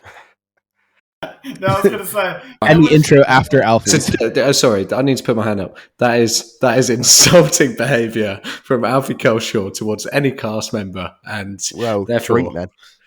it's nothing to do with me. Well, Oh, yeah. in fairness, I've not had that, so I guess I'm drinking. But I want to ask Mac something actually. Mac, we spoke about Mudryk, and this is a quick aside. We spoke We about did. Mudryk and Felix. did. Do you have Yep. any niche sort of like players that we could potentially pursue? I mean, I have so many. If Give us one. so, give me a profile that you're looking for, and then I'll give you one because I this want a is my Mudryk bread and butter. alternative.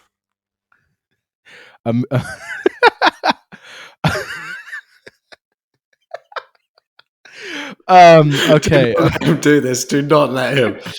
Screw you all. I don't drink for this, so I'm going to do it. An alternative to Mudryk, I think, if we're looking for like an exciting left winger, preferably young,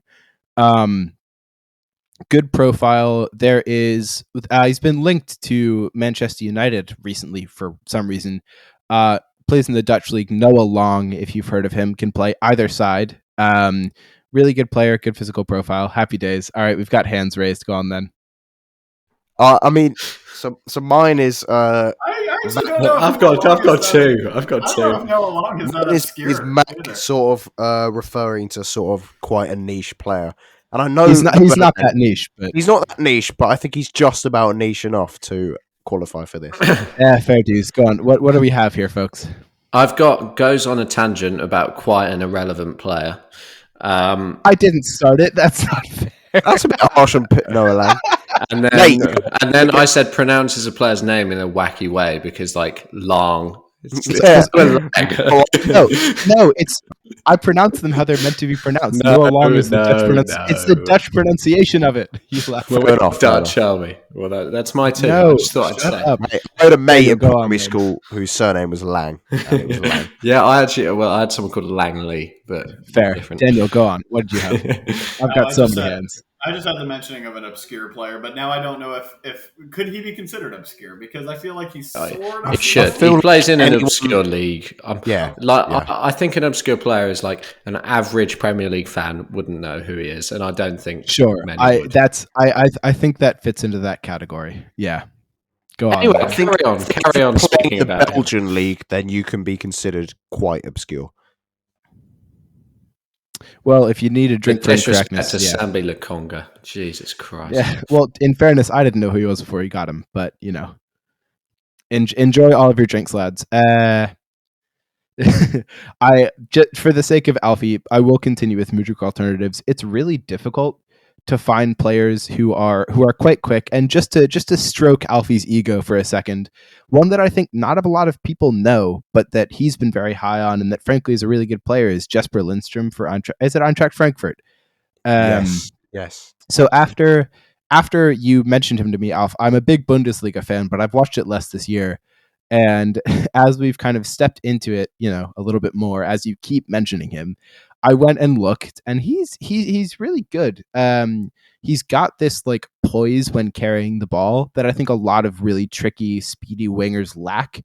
Really good awareness, and I think my favorite thing about him is his ball striking. He tends to be really precise with the way he hits things. I mean, the like pinnacle of that is someone like a Dominic Szoboszlai or Thiago Alcantara, and he's nowhere near that. But for quite a young player, I do think he's really talented. I would have to go like back in, embarrassing moment here. I have like an Apple note of players and different people that I want to like look into more and do research on. And this is the reason why I know everybody, because I find out a name and I'm like, oh, let me look into it, do some research. A lot of the research I've been doing recently does not have anything to do with wingers, so I'd have to refresh my memory a little bit. But another player, if we need a backup for a right winger, perhaps, or someone who can play across the front line, is Ansgar Knauf, who played for Frankfurt last year, is actually a 2-year loanee from Dortmund. Really quick, really technical, good on the byline. I think would be great as a backup for Saka, great as a backup for Martinelli. He is right-footed, so, take of that what you will.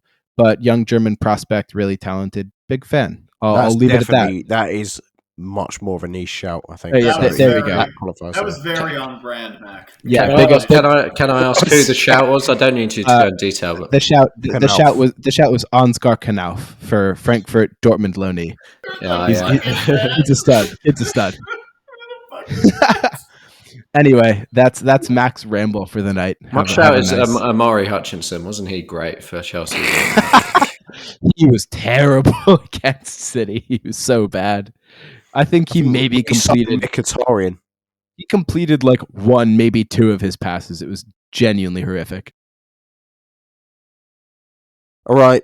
We'll do the recap thing. That was meant to be the main thing of this podcast because the 2022 recap.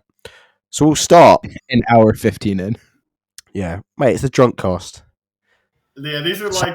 If you're not expecting a long show, you're in the right place. Alfie, I'm so mate, sorry. This is a several parter in terms of listening. Alfie, it's going to come out in one part, but yeah. Yeah. Can we please? We got a question from James. Let's how to do it now. Well, should we do all the pod questions now? Because the James is key. But go on. So James' question was, who would win in a fight, Rob or Danny? And I've got to say, Rob, in that shirt, you look jacked, so I think it might be you. I think Danny's got the size advantage, but Rob has the unpredictability factor. I think there's something about a pretty boy who can get rough when the occasion calls for it. I think Daniel, despite all of your wonderful words, you're a little bit too mellow for it.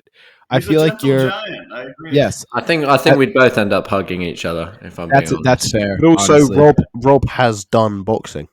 I have has done he? a bit of Oh, boxing in my time. you're done, Daniel. You're I have screwed. done a bit of boxing in my time. Yeah, you'd kill me though. For Also, sure. as a member of the Ashburton Army, many violent run-ins in my time. That is such a niche that no one is going to get listening. But No one in the world could get that, apart from maybe us four. Anyway, in fairness, James, I think it's quite fair to say that the least likely to win in a fight out of any of us is by far me. So with that, Daniel, have you not seen the size of Alfie Culshaw? He's short. Listen, No, short kings have that internal aggression. It's the chip on their shoulder. They've got to get off. Yeah, He's backing himself. He's giving it back to me. Alfie's in the gym 16 hours a day. That's true. Sorry, lads. Just got back from the 5th lift of the day. Can't record quite yet. Got a shower. Back you live on an icy lake or some shit. I mean, it's 8 below zero where you live, so you're tough too. Hey, not anymore. It's not that cold. It's not that cold here. I'm home. I'm in my childhood bedroom right now. I'm not back at college yet, but yeah. Sorry, uni. Gross. Yeah. Anyway, I do hit Jim occasionally. Thanks for the acknowledgement. Who's Jim? Jim Halpert. Let's get into this. Right. Such a bad joke. That should have been. I feel like this podcast lacks office references these days, though. Back in the day, don't you remember? Every show, pretty much. Do you remember, Daniel? Do you remember the don't for any reason whatsoever, whatever you're doing? I genuinely frequently think about that because, for a little bit of background, I would be like, Alfie, I gotta go to work, and he'd be like, don't. For any reason, ever, at all, for 3 minutes, I'm like, if you know The Office, you know it, dude. I mean, I used to have my phone on the dryer in my garage, and I would just be wearing headphones. Didn't have a mic yet, so I would just be talking into the headphone mic, and I'd be getting dressed into my hotel front desk uniform at the end of recording podcasts. And Alfie decided it'd be a good time to waste time, so that's a fun little throwback for you. Real ones know. Real ones know. Real ones know. The OG fans know. Anyway, we're starting January 2022. I'm going to take you back to a time when Arsenal won a great run. They just beaten Norwich 5-0 on Boxing Day. We're in great form.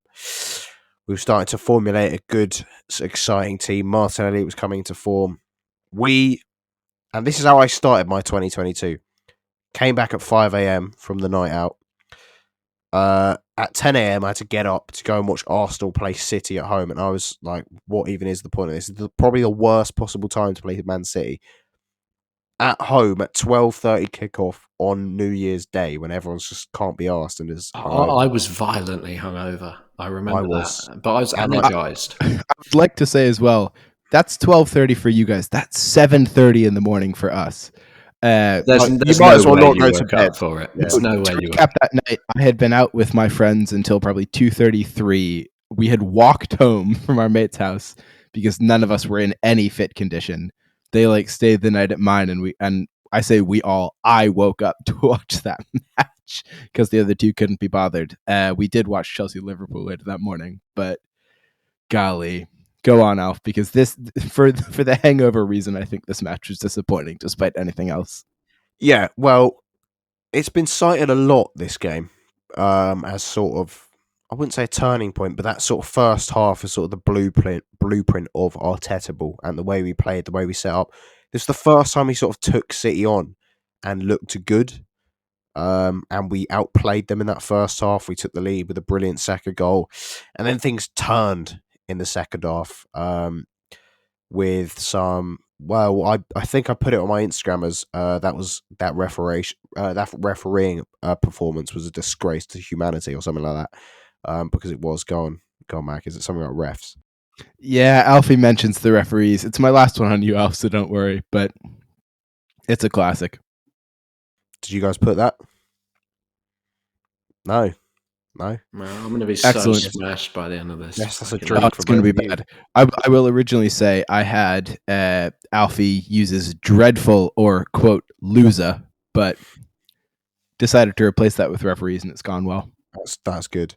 Well, the referee let himself down here. Was it Craig Pawson? No, No one knows, big man. Just look it up. because I remember. I feel like it was a ref that was vaguely well thought of before the game. Stuart Atwell. Was it Stuart Atwell? No, it was Paul. I swear it was Paul Tierney. No, Stuart. I just looked it up. Oh, was it? It said Stuart Atwell. Because Craig Pawson was the one who gave the David Luiz red card. Yes, the Wolves one. You're right. The horrible red card. Well, he lost the control of this game, and he gave away. Well, he gave City a penalty that was very dubious, a Xhaka foul on Bernardo Silva. Yeah. He gave Gabriel a red card within 2 minutes, 2 yellows. He then blocked Martinelli's route to scoring a tap-in right after they'd equalised. And then they scored in the last minute, and Rodri ran in front of the home end, and it was the family end, and the family end were chucking stuff at him.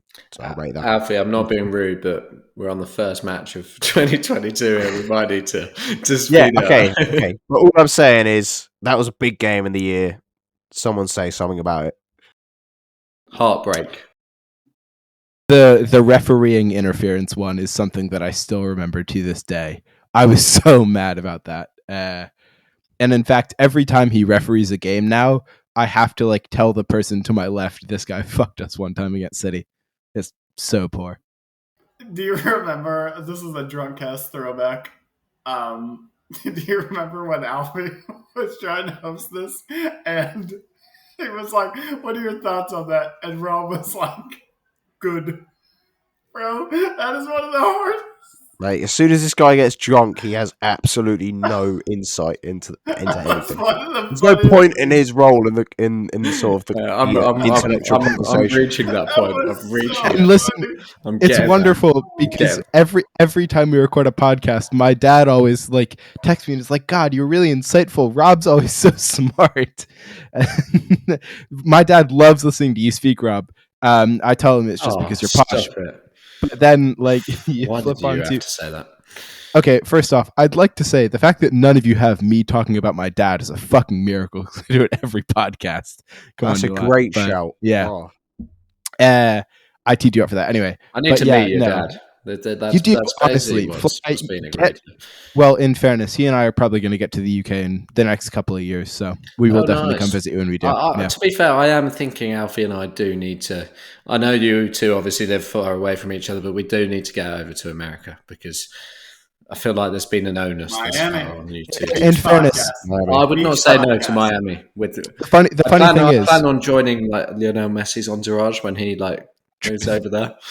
The nice thing is, and I've done the math, it takes longer by almost double to drive from me to Daniel than it does to fly from either me or Daniel to you guys. It's like a 7-hour flight from East Coast of the United States to the UK. It's probably about 14 hours or more to drive from me to Daniel. It's nuts. That's mental. Anyway, let's move on. I'm sorry, Alfie. We're killing you, man. I'm sorry. Right. We lost to Forest. All right, folks. 30 in the games FA Cup. To go. No more red was the slogan. Pretty dreadful. Went out of the FA Cup. We can move on for that. Players are injured. AFCON happened. So Thomas Partey and Mohamed El Neni went off. COVID meant we had a depleted squad. There was a lot of talk about should games be rescheduled and all of that. There was also a lot of talk about Dusan Vlahovic and his potential move. And then that sort of coincided with the Aubameyang saga. I'm going to start with Daniel. Just say something about the Aubameyang saga. Good. No, I'm kidding. It wasn't good. It was sad, particularly for me, because you guys know I was a big Aubameyang stan, but it was just one of those things that even for me, it was time. I mean, he was a good servant for the club, and then at that point when he sort of did go off to Barca, I was honestly just more happy for him, and it just felt like the situation finally came to an end, and it was best for all parties. But now, obviously, it's screw up on me. Yeah, I mean, it's almost like he should have just stayed at Barcelona and carried on scoring goals and pretending that he wasn't finished. Yep, it's a shame because I liked him, but now was that a hands up? No, I liked him, but now he's a fucking Chelsea player. So yeah. Yeah, sorry, I was trying to hit on mute and I hit the raised hand, which for those who know Zencaster is our symbol for we've got something. No, I was just going to say, because he's been so amazing at Chelsea, like clearly his departure was very warranted. But yeah, Alba Saga. Agreed that it was about time. I think Arsenal finally maybe learned their lesson about paying 30-year-olds mega contracts, and that's really all that need be said. I don't know. For me, not that we're going to like speak at every time Alfie introduces it, because it would be too long if we all did that. But for me, from my like memory of it, we were playing so well that I wasn't really thinking about it. And then since the documentary came out on Prime, I feel like it made a bigger thing of it than perhaps it felt like it was at the time. I know it was obviously huge having a captain leave and we were lacking goals, but at the time it just felt to me like something of an inevitability. Well, ultimately he left and we didn't bring a striker in. Dusan Vlahovic didn't happen. He chose Juventus, which we've alluded to in this podcast. And we were left with a pretty depleted or light squad. I think we had like 16 senior squad players or something like that. And we had 17 games left to sort of cement ourselves in the top four. And I referred to this as 17 cup finals in one of the pieces of the century written by myself. And in February, we had that break to Dubai. We came back. We had those 17 games. We won twice against Wolves. We had the infamous 1-0, the Martinelli weird sending off, the Gabriel goal, the immense scenes at full time in which we got abused for celebrating a 1-0 hard-fought away win with 10 men. Shout out Richard Keys. And we had one of the moments of the season for me, the last-minute winner from Lacazette against Wolves. It was an own goal. There's the sort of typing going on. Yeah, does someone want to say something about that moment? Because that was a special game for me. I want to say something about how Mac went to the bathroom, but it took about 3 seconds. Hey, shut up. I'm quick with it, you are. Don't worry. You have not washed your hands, young man. That's disgusting. No, I have. Trust, I have. Happy birthday twice. Well, listen. All right. I may not have sung happy birthday twice. It was only once. Rate my ability to... Anyway, I'm not going to even go there. I'm not drunk enough for that. Keep going. Rate my ability to leave the podcast seamlessly without anyone noticing, I think. Yeah, exactly. That one. Beautiful. Perfect. Lacazette, last minute goal against Wolves. Describe your emotions at that point. Elated. Unreal. Frankly, I think I nearly had a heart attack. This world. Hilarious that Lacazette didn't even score it. Went down as an own goal. But still, what a moment. Almost poetic that it wasn't his goal, considering how shit he was last season. Well, that's a discussion. Was he shit? Yes. Okay, yes, he was bad in a lot of aspects, but he was also good in a lot of aspects. During the period when we were very good, that sort of like...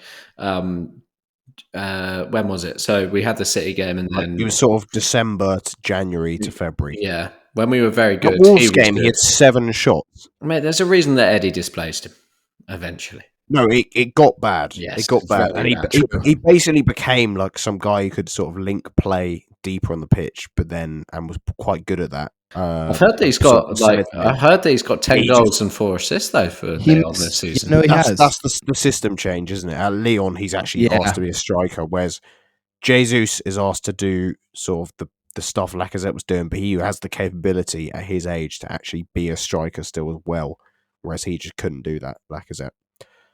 And I think, also in fairness on Lacazette, great player like throughout our timeline, but I think at the end of the day was getting old, was losing his finishing touch, and kind of fell into the Nicholas Pepe category where he would play really well when the team was playing really well, but like when he was asked to be the guy, could not be the guy, if that makes sense. He was never the fittest player either, I think. Oh, fuck's sake, go on, Alf. I had Max sort of attempting to steady the ship and say something insightful when everything's falling apart. I was going to say, I'm amazed that's not come up earlier. That is amazing, that is. Well done. It happens every drunkcast. I'm amazed Drink. it's an hour and a half in, because that would probably happen in a half hour. Mac is like Granit Xhaka of this team because he doesn't have the captain's armband, but we all know that secretly he is the one that steers the ship. But in fairness to Granit Xhaka, I also think I shouldn't steer the ship. That's the thing. I just tend to when it all goes to bits. Actually, we called Alfie a Ben White in the PPC. No one ever hears that. But I think he could be an Erdegaard. He's a student of the game. Perhaps not quite so timid. Also blonde. Yes, good point. So is Ben White in fairness. Matt Smith. No, he's got brown hair. Come on. Everyone knows that. And a wonderful fake tan. The fake tan is especially excellent, which, Alf, I think you could rock the deep orange. Look like Trump. Yeah. Right, March. My birthday. And Daniel's birthday. Come on, shout out. Yeah, come on. We kept on winning. His performances looked good. We beat Leicester. We beat Watford with a beautiful Martinelli goal. The system was good. Lacazette started dropping off. We had a Lacazette discussion. Just looking at my notes. And then it ended with a narrow win against Villa with a Bukayo Saka goal. I love Alfie's passive aggressiveness during this session. So I'm just reading the live chat that we've got on this. He's a designated driver. Yeah. Let's talk about that narrow Villa win at the end of the March. We beat Villa 1-0. And for me, this stands out because of the way they sort of narrativized it. I don't know if that's a word, but in the documentary, and how it was sort of the first time we heard the Arteta chant. Yeah, someone say something about that. The Arteta chant is important because we hear it at every away ground. We tend to overpower like home fans with the Arteta chant, which is awesome. Our fans, after a decade of the dead Emirates, have finally found their voice again. Frankly, I think it was more important than the documentary than it was in our season, given kind of the end result of everything. I'll be honest, I don't remember the match. I don't remember who scored, and I think that says all it needs to say. Bukayo Saka, sort of volley from the edge of the box. Here's a question for the room. Is it time to modify the chant? To what then? To what? Because we've got Super Mick Arteta. He knows exactly what we need. Kieran at the back. Zinchenko at the back. Gabby in attack. Arsenal on the way to Premier League. Yes. Yeah, I think that would go quite well. Yeah. I should have had Alfie singing a chant. Yeah, yes. I'll tell you what, quite clever. Alfie and I love a chant, just in general. We do. We'll get to that when we get to August. Don't you worry. We've True. got to tell that story in the podcast finally. Oh wow! Oh god! Okay, I need to place myself on the drinking. I need to remember this in detail. No, you don't. We will get to it. All right, I'll move on to April. So the international break happened, and there was a bit of a turning point. And we've already discussed all this in the season review for 21-22. So I'm trying to keep this bit brief. Palace match was a bit of a turning point. We lost to Partey and Tierney to injury. It was a pretty devastating night, the 3-0 defeat. There was a lot of narrative after that, and it sort of followed with the Brighton defeat, the Southampton defeat, 3 games in a row, and it sort of felt like, have we thrown top 4? And then out of nowhere, we beat Chelsea. We beat United. Eddie turns up and is brilliant. Saka's flying. Bruno Fernandes hits the post with a penalty. One of my favourite Arsenal moments of 2022, which we're going to get to at the end as well. And everything's great again. We beat West Ham. I don't know if that's quite in May or not. Probably should have researched that. I'm going to keep you silent all for April because we need to move on. May. This is the crunch end, the peak of the season, the climax, some could say, before the deposition. Put it down. North London derby, tragic. Give me your feelings, because Rob Holding sent off early on. They get the dodgy penalty. Kane scores it. It could have been one of the greatest nights that we've had in modern periods, securing top 4 at our rivals' ground, their new shiny ground, and it didn't happen. I just remember it being the most Tottenham victory of all time. It seemed like Harry Kane penalty. They weren't really that great. I think it was more down to us being bad, and then getting that Holding red card was devastating, and the result itself was devastating. But I remember at the time going into it, I was kind of like, I could just see this going poorly because of how much pressure is on our young team. Yeah, they showed a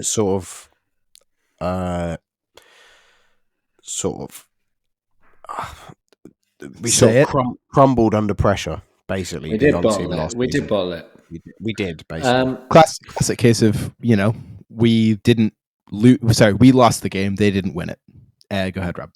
I think even the tactics were immature on the day. I think having Holding, I know you don't want to change things too much, but having Holding play so aggressively was just an accident waiting to happen. He got the first yellow pretty quickly, and then the next was, you were sure it was coming. So yeah, it was a naive display. But at least Cedric got some minutes, eh? So yeah, it's big for the crew. At least Cedric got some minutes, the cunt. I think to sum up the North London derby in Rob Worthington fashion. I baited him. I baited him. I knew it was coming. I had to say it. Alfie abuses Cedric. And it's great. Well, it's great because I've already building. I didn't put Lusa on the list, so it's me too.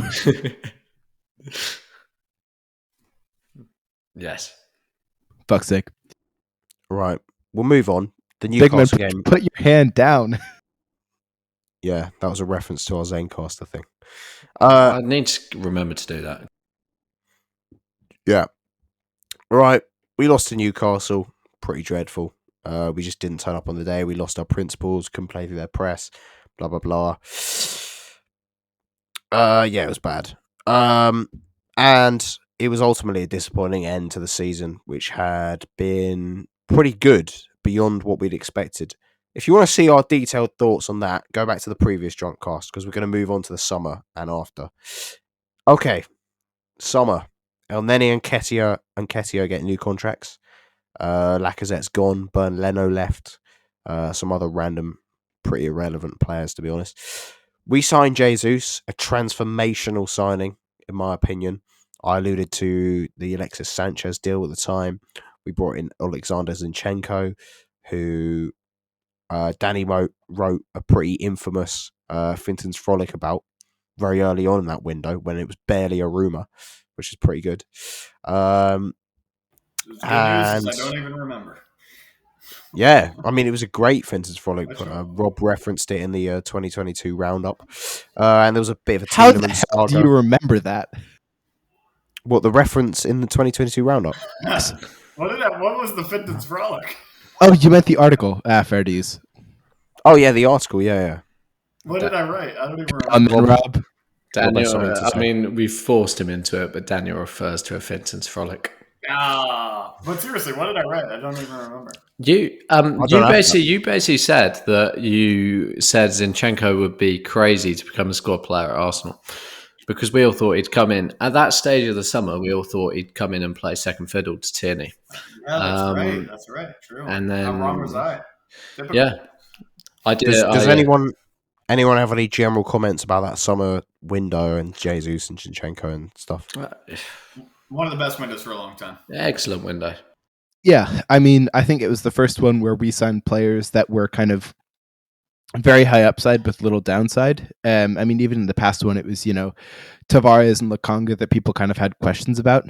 But it was us addressing the positions that we needed depth in, and especially with Zinchenko, I think there was a big conversation about versatility, replacing Xhaka. Could he and Tierney kind of work together if Zinchenko played midfield? But no, I think generally, I'd say like, all of those like Bleacher Report et al. Type sites will release like, grades for this team's transfer window, and Arsenal would never get an A. But frankly, Spurs would. Exactly, which is ridiculous. But they signed Sumo, Richarlison, and Perisic. Not to mention, don't forget about Jed Spence. Yeah, Long way. No, Clement. Well, Longley is actually probably the best of those. But regardless, like, I think it was an amazing window for us. We were quick, we were efficient, and we like pursued targets that nobody else had interest in for the first time ever. Chelsea theoretically in for Jesus, but that's just because Todd Bailey does nothing but scroll through Twitter all day. Regardless, no, I think it was a great window, and it's kind of paid off in spades this season for obvious reasons, and I think we'll be very glad to have Jesus back. I have a thing. Proud of you, Danny. You need to put your hand up when you do it. Well, I put my physical hand up because it's... I'm old-fashioned. I'm old-fashioned, baby. This has got to be for me. I said Max saying some term that fucking nobody knows. What did you just say? Something. I said something in spades. I don't know what the fuck. Yeah, something with spades. Yeah, I didn't have that. I'm an English major. That's a really good one as well. I'll drink for that. How have you got me on old person? There are some golden moments in this podcast. I have one as well. How have you got me on old person phrasing and phrasing nobody knows? That's the same thing. I've got a Rob one. Oh, you've got a Rob one. I've got Rob doing an American accent. Oh, shit. That's big.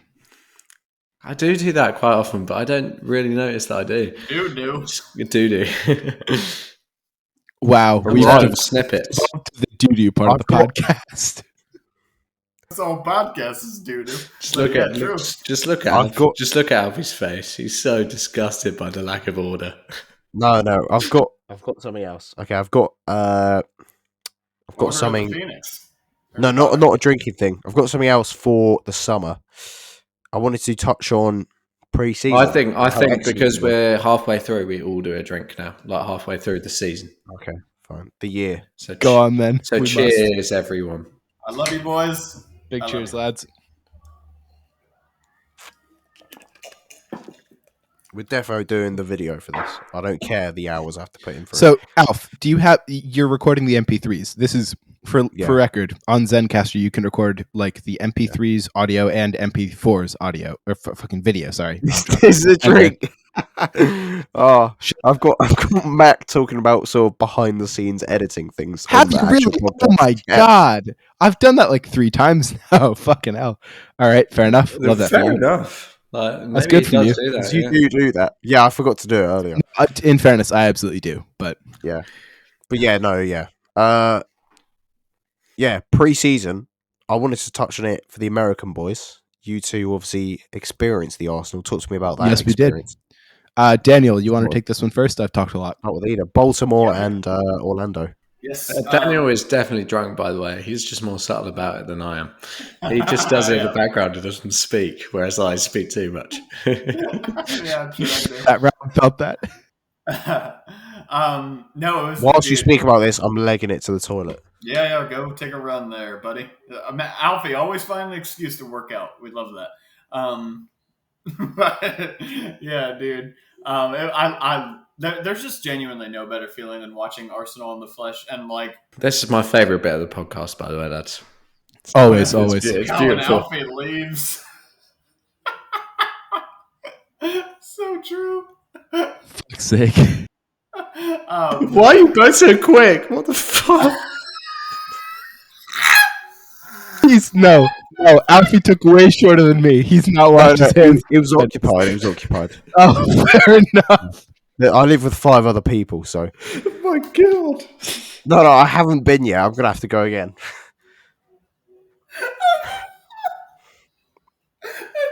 What happened when I was gone? No, nothing. You just took 2 seconds. So I was like, I didn't even go.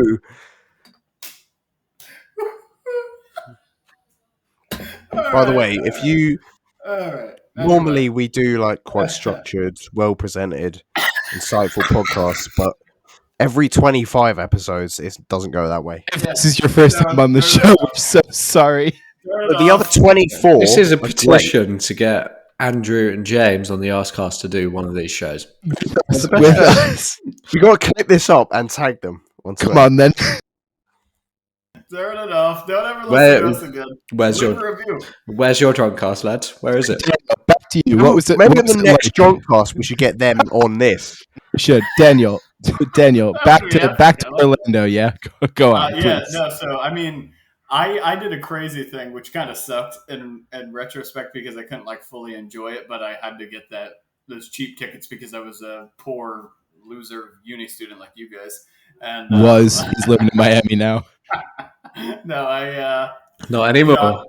I sat in the standing Orlando City section, so I got to go see the Arsenal for like $25 a ticket. It was awesome, and it was so cool to get to see like the new guys in particular, like Jesus in the flesh. And then back when I went to Wait, you London, saw him before we did. yeah. I saw his hat trick against Sevilla. Yeah, so did Oh, I. beautiful. So did I. Lovely. That wasn't the fateful night, was it, Alfie? That was before the fateful night. That was a Prem game. Yeah, We'll get to that. Don't worry. It was. Anyway, Let the Americans have their starlight. But you enjoyed watching Eddie, didn't you, Daniel? I remember you. You loved. Yeah. That was actually kind of what I was going to say next. Is it's weird to go in the flesh, because obviously Mac and I don't get to do that all the time, and I live close to an MLS stadium now. I lived really close to a USL stadium back in Tampa. But when you get to see like a Premier League player in person, the three guys that I was the most impressed by were actually, let me add a fourth. The four guys I was most impressed by were William Saliba, Thomas Partey, Granit Xhaka, and of all people, Eddie Nketiah. Like Eddie Nketiah's athleticism was remarkable. And then with the other guys, I remember with Saliba, Xhaka, and Partey, I was like, these guys are just so good technically, and it's weird how you can't see it as well like on the telly as you can in the flesh. So that's why like the dream is to move to London and be like a janitor or something and live on the street and get to go watch the Arsenal every so often in the flesh because it's just the best. How was your XP, Mac? No, it was amazing. So, I mean, first off, I went with my dad, my sister, and one of my best friends, Noah. And it was like the four of us. We got not like long. Noah. Noah. That's also close to my cat's name, Noah. Funnily enough, Noah Kang. So we're one letter off. But no way, that's unreal. No, he was over at my house Noah last night. Kang. That's so funny. Noah Kang. He's Korean. Allow it. Anyway, he was over with my dad and my sister. Went to the game. The Baltimore atmosphere was really cool. They were trying to like market themselves as a fun city, which spoiler alert, they have an aquarium and a wharf and not much else. But no, they also have gun crime, so don't forget about that. To be fair, that's basically all Brighton has. So. Fairness, I don't, and that's why I don't go there much. But they are. It's a cool spot. Don't really worry, cool lads. stadium. Exeter doesn't even have that. So. Well, yeah, lucky for us, you'll be with us for a long time. But no, it was a really cool atmosphere. I think Jesus, first time I'd ever seen him in person, obviously, but blew me away. Saliba and Partey were amazing to watch. Matt Turner started that game, and that was the one where he like Cruyff turned or like completely. I think he like juked out Dominic Calvert-Lewin. And that was really fun because it happened like directly below me, which was fun. And have Alfie and Rob ever even heard the term "juked out"? I think that might be the most American. I don't think so. It's super American, but that was very NFL. I'm just going to count this, but that's sort of a drink. Danny referring to his Americanness. That'll work. USA, that'll absolutely work. Totally don't have that. So controversial country. Yeah, if you two don't have that. Yeah. Yep. No, I don't have that. But in general, I mean, it was my third time ever seeing the Arsenal live. The second of which we will get onto probably when we hit September. But no, I mean, we beat Everton and it was a wonderful match. It was cool. I think because I don't have the like week to week opportunity, it was something for me that was really special. And I think seeing us win was great, but seeing all the depth, Charlie Patino played in that match, and we may get onto him because he's just been setting headlines in the FA Cup. Yeah, lovely days. Really, really fun. Came out with a win, and our player, generally played well. It was, no, for reference, if those of you who are not watching the video, Rob is currently doing the gritty, having everyone just done the Daniel Sturridge, and Alfie's calling me a wanker. So shout out to Ted Lasso for the most American pronunciation of wanker you've ever heard. But while we're at it, piss off, stop. Wonderful match. I do think William Saliba was by far my favorite player to watch because he is majestic in person. That's all I'm going to say.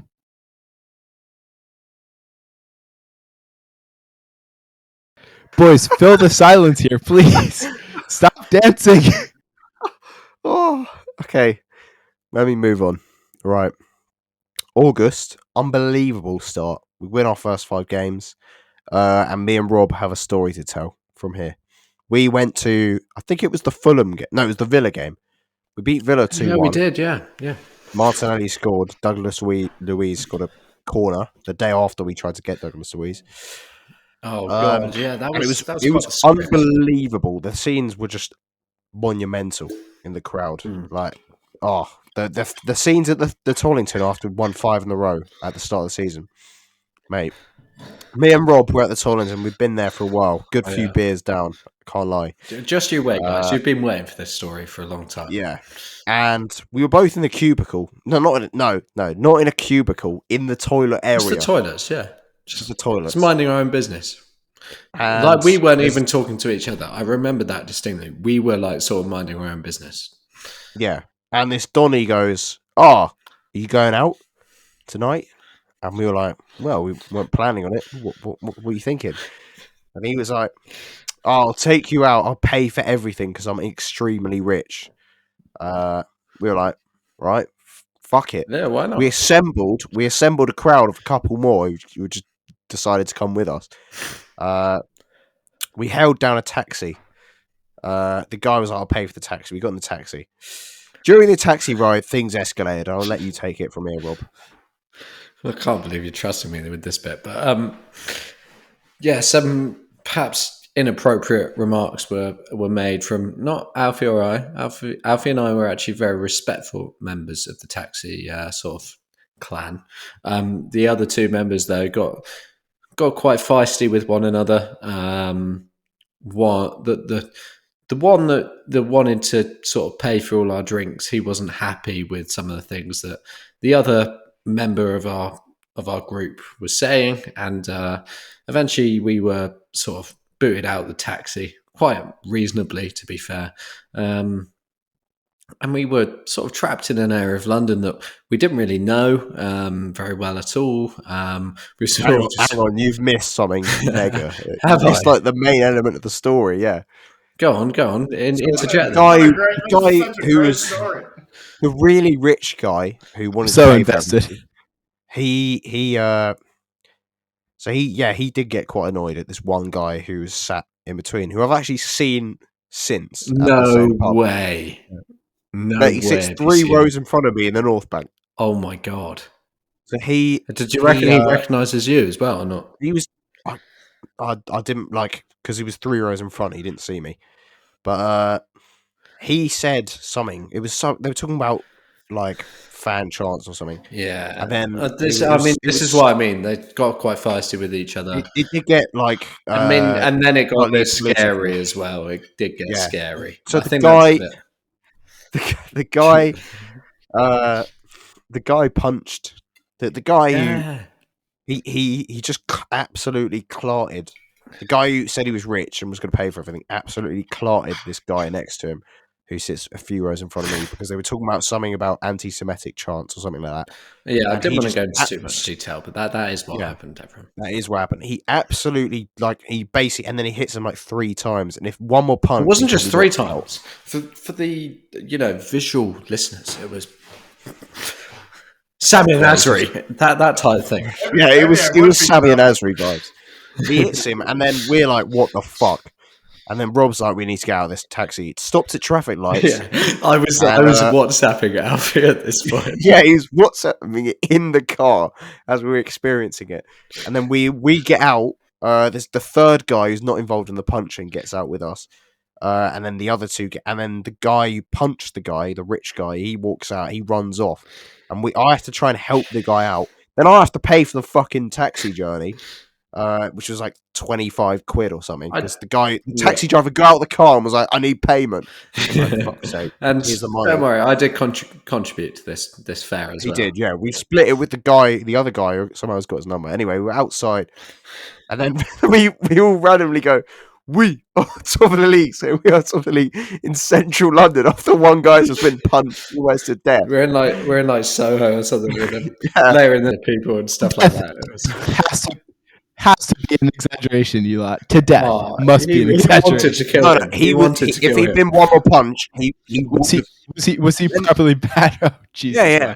I mean, but then the other guy comes Alfie back, and I, rich Alfie's guy, dad has been buying us pints all night, negative. so we're also like we're not sober Yeah. at this point. It's sketchy stuff. The fans are familiar. This rich guy comes back round the corner. We all leg it. And we lose the guy who got punched initially, so hopefully nothing bad happened to him. But I've seen him since, and he's in good I was a state, bit scared for him, I have to say, because didn't we see them having a bit of a scuffle after we escaped? Yes, yeah. It was a bit fucked, but yeah, and then that's mental, basically it. But it was a bit mental. But anyway, I need the toilet, so you guys can steer it from here. What's happened in September? Over to Matt Johnson. He seems like the sort of guy who would know about September.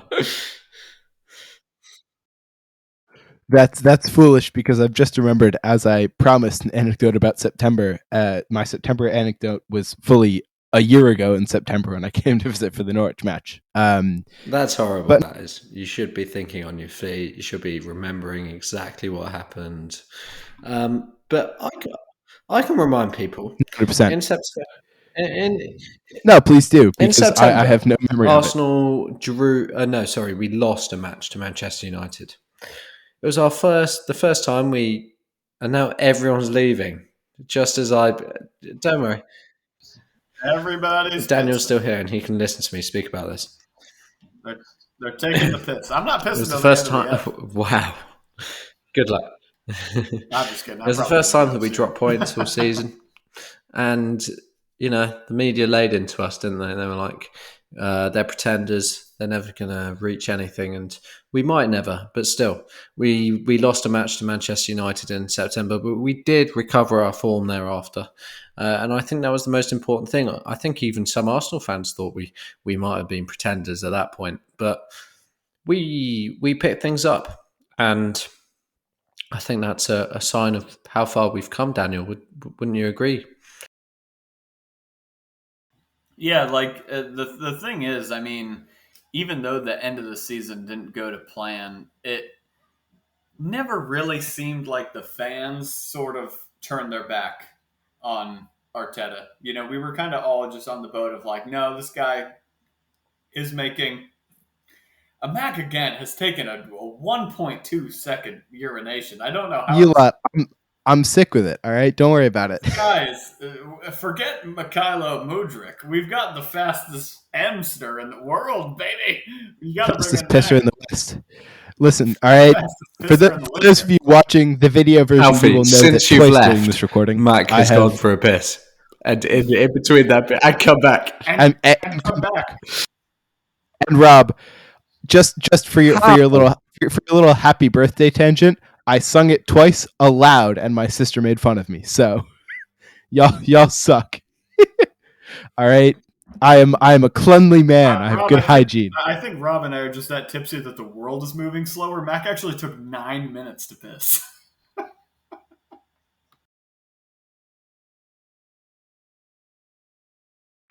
Right, Rob's just said his turn to piss. Did you get to September? We're in September, I think. Yes, Daniel. Yes. So basically, what I was saying from that is Rob. The thing I kind of learned from that is even when the going got a little bit tough, and maybe the results came for us, but not in a fashion that we would prefer. I think we all sort of started to well, maybe not started to back Arteta, but were fully behind Arteta at that point and kind of knew, oh, this guy is the real deal, and he could actually be the manager that takes us to the next level. So, Well, it was the United defeat that started September. I don't know if you discussed that, and then we had obviously. I think they did briefly right before I left, but I don't know if we did, to be honest. But the way United beat us is always the same way. They never, it's frustrating. Basically, never deserve to win, and they somehow do it. Anyway. They just hit us in transition. We dominated territory, everything. We genuinely could have won that match. I think, with the exception of the Rashford brace, got it right that time. You craphead, and then in additional with the Antony goal. You darn craphead. Listen, I'm trying not to curse. Don't worry about it. What is he doing? What, Rob? He's flailing around. Rob, why? Rob, just get back. Mate, get on the fucking podcast. This is when we refer to everyone. Everyone who's currently listening to the audio version. Flip over to the YouTube channel, check your timestamp. You'll want to see what Rob's up to in this one. It'll be about 2 hours and 15 seconds. 2 hours even. I mean, Saturday, August 20th, 2022, we beat Bournemouth, we beat Fulham, we beat Villa, and then we lost to United. We've done August. Oh, that's August. Fuck. September. Danny, what are you doing with your lighting? Please. Lost to United. We've discussed. We beat Brentford. Do you want to get into the North London derby this? I wanted to mention the Queen dying because that was quite a major moment. For you two, have you just turned all the lights off, Daniel? No, it wasn't just for us two. Daniel Finton wrote a very passionate piece for the Finton's Frolic about the Queen, about how much he was. The second, Her Majesty passed away tragically. It was very sad. And it disrupted football. Unfortunately, it had to disrupt football. Yeah, I think as a 90s. I think as a mark of respect, we really should have carried on all football matches. Everything else. Basically, what should have happened? We should have had more football. She was a Gooner, yeah, exactly. We should have had more football to remember her. And everything else should have been stopped. Correct. Everything in the world, not just in the UK, just everything should have been stopped. We should have more football. That's for when Charles dies. Monarchy. I love that they, in fairness, in the UK cancelled all of the fun things like football, but continued on with the work schedule. It's just like, all the things you'd love to enjoy, you don't get those anymore. We were told for years. We were told for years that we'd get like a 10-day bank holiday when the Queen died, and we never got it. Economy takes priority. We got one for a funeral. I think. Daniel Finton, what are you doing? Danny, please stop. There's like epilepsy warnings needed now. That's going to cause serious eye damage for certain fans of the channel. Right, October. We're skipping September. We've done a bit of it. Sorry, what was that, Daniel? When September ends. No, we don't get that might have copyright issues. He's singing Green Day. It's alright, it's only 2 seconds. October, 7 wins from 9. Victories over Spurs and Liverpool, a narrow win against Leeds. A pretty boring Europa League group stage played out. Give me some thoughts on October. I'm looking at Mark mostly because he's the only one that's formulating sentences. Fucking summer, by the way. Daniel, I can still see the fucking laser. The Spurs win was especially emphatic. But I think out of all the matches, the 3-2 against Liverpool was the one that I expected the least. Okay, go on, Alf, before I continue. You're muted, lad. Sort of a drink for Rob. Sorry, sort of a drink for Rob because you sort of sighed at Daniel's. Yeah, I do that. Sorry, I've written do again. Do. I don't have that. So a big drink. So it's not a drink for Rob. It's a drink for Mac and Danny. I feel like I should just commit now to getting absolutely plastered because I'm at that point. Listen, that's mate, at the end. There's about 5 people in my kitchen. At the end of this podcast, they're all coming up. Also, we have a lot of questions to answer. Daniel Finton. To come back to October. Bottoms up. Get it down, you Danny. Otherwise, To come back to you, that Alf, photo of your hairline Rob. that I saw on Facebook with that other bloke with the bad hairline, it's going everywhere. It's going everywhere. Sure, that's if rough. you're not careful. That other bloke was my brother, but yes, Eli, thank you. everyone followed Daniel Finton and his brother on Facebook. Shout out promos and that. Coming back to that, the Liverpool result I think was the least expected. Oh, Jesus wept. I've seen Jesus wept. I've seen a lot of outlets kind of declaring the penalty for Saka as a little bit controversial. All of that. I do think we deserve to win the match. Honestly, beating Liverpool in like the regular season for the first time in a while was frankly pretty excellent, and especially 2 wins, Spurs and Liverpool back to back. Alf, you mentioned the win at Leeds, the draw to Southampton, which frankly for me is the most disappointing match of the season, but we rebounded, had the 5-0 to Nottingham Forest. But I do want to go back to that Southampton draw for one reason and one reason only. It was 1-1, and we all respect that. But if any of you have seen the tape or like the replays or anything like that, have you seen Aaron Ramsdale getting distracted by a bird? A pigeon. I can't remember whether it was a seagull. Yes. Mate, it's a pigeon. It's a pigeon. I said this. But legitimately, he, as whatever his name, Stuart Adam, whatever Armstrong, is driving into the box, a pigeon lands directly next to his left foot. And he looks at it at the moment that Armstrong shoots, and I think it's the reason he doesn't get down quick enough. If a pigeon doesn't decide to land on a pitch. Ridiculous. Yeah. Well, I think it's 9. Because we're 5 points clear at the moment. 7. Oh, sorry. Yeah, we'd have 2 more. Dog. Rob Worthington can do math, ladies and gentlemen, but yeah. No, I think in general, that's your student, That Exeter. was I can't do 5 plus 2. Students in the UK do not do maths up to 18, and that needs to change. That's true. Is that Magnum Sipar? Is that Magnum Sipar? No way. It's a Magnum Sipar. He's seen it off. Where was the EG, Alfie Culshaw? But I'm bringing in the backup. Is it? What port? Oh, I've never drank port. Perfume box. I don't know. I've never had port in my life. He's just drinking. He's so poor that it's just Chanel L'Eau de Fragrance. Is it? What is it? Guys, Is it's a wine. I feel like at a certain point he'll just graduate to like cooking wine. Yeah, what is port? Is it like a type of wine? I feel like port is wine. I think it is, right?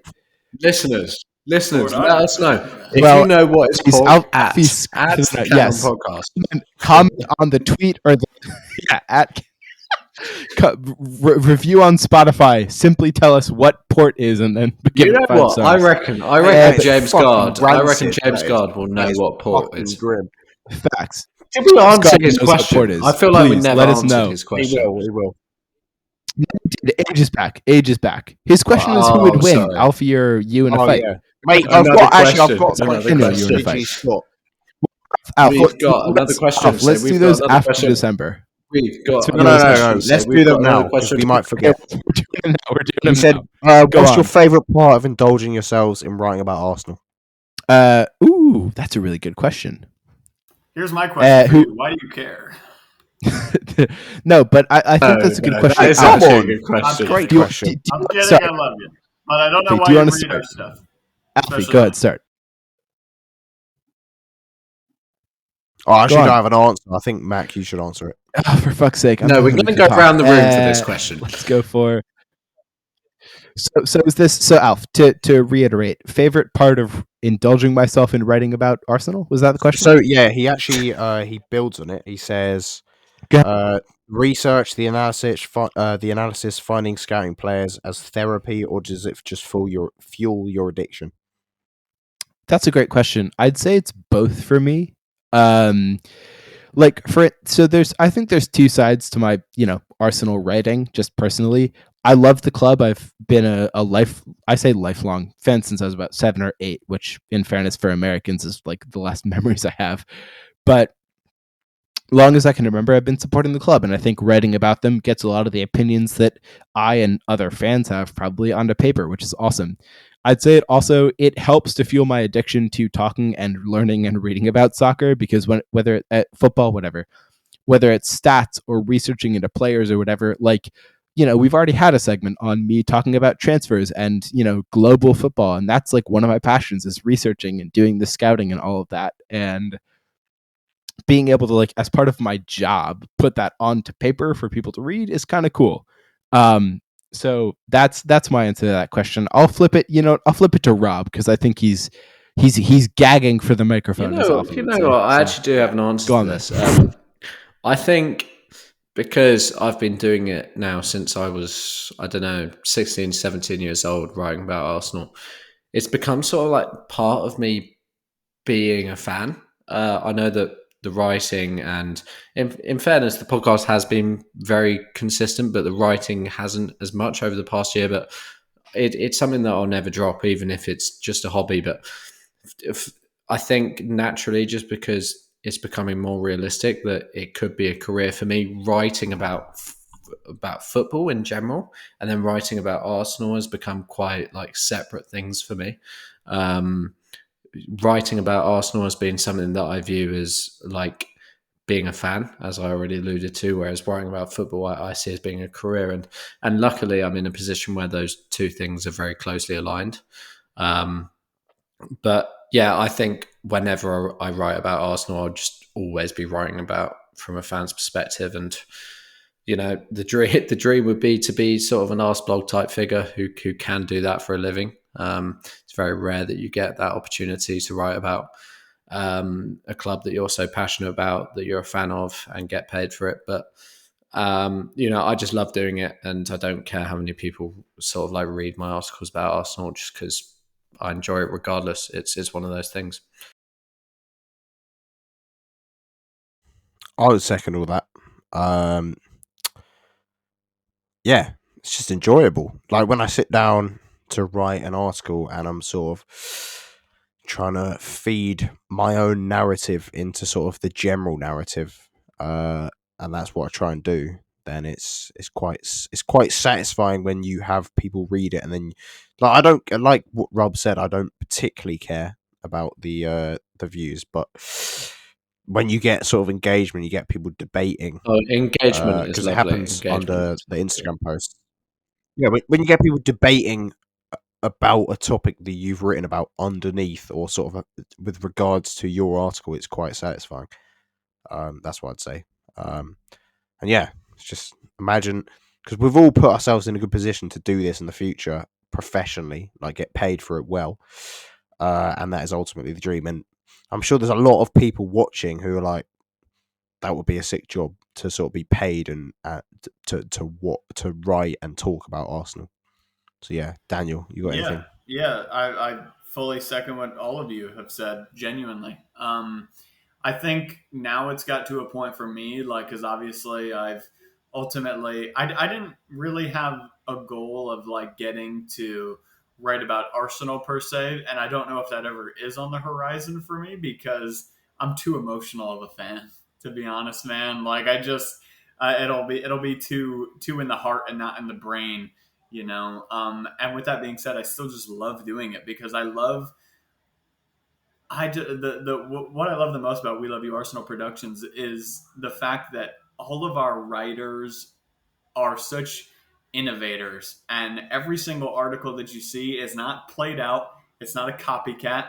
Every single thing is an original thought and completely original content, and these are all very creative people that use completely different, separate sides of their brains. The prime example is, look at Alfie and me, for example.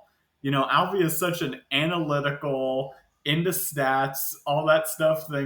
Thinking, I'm reading Finton's Frolic saying zinky winky, all this other stuff. Like all this crazy stuff, and it just all meshes into a really good network of content that, like Rob said, who cares if people read it? It's just fun to write, So, yeah, that's what it comes Facts. down to. Facts. It's just fun. Look at absolutely.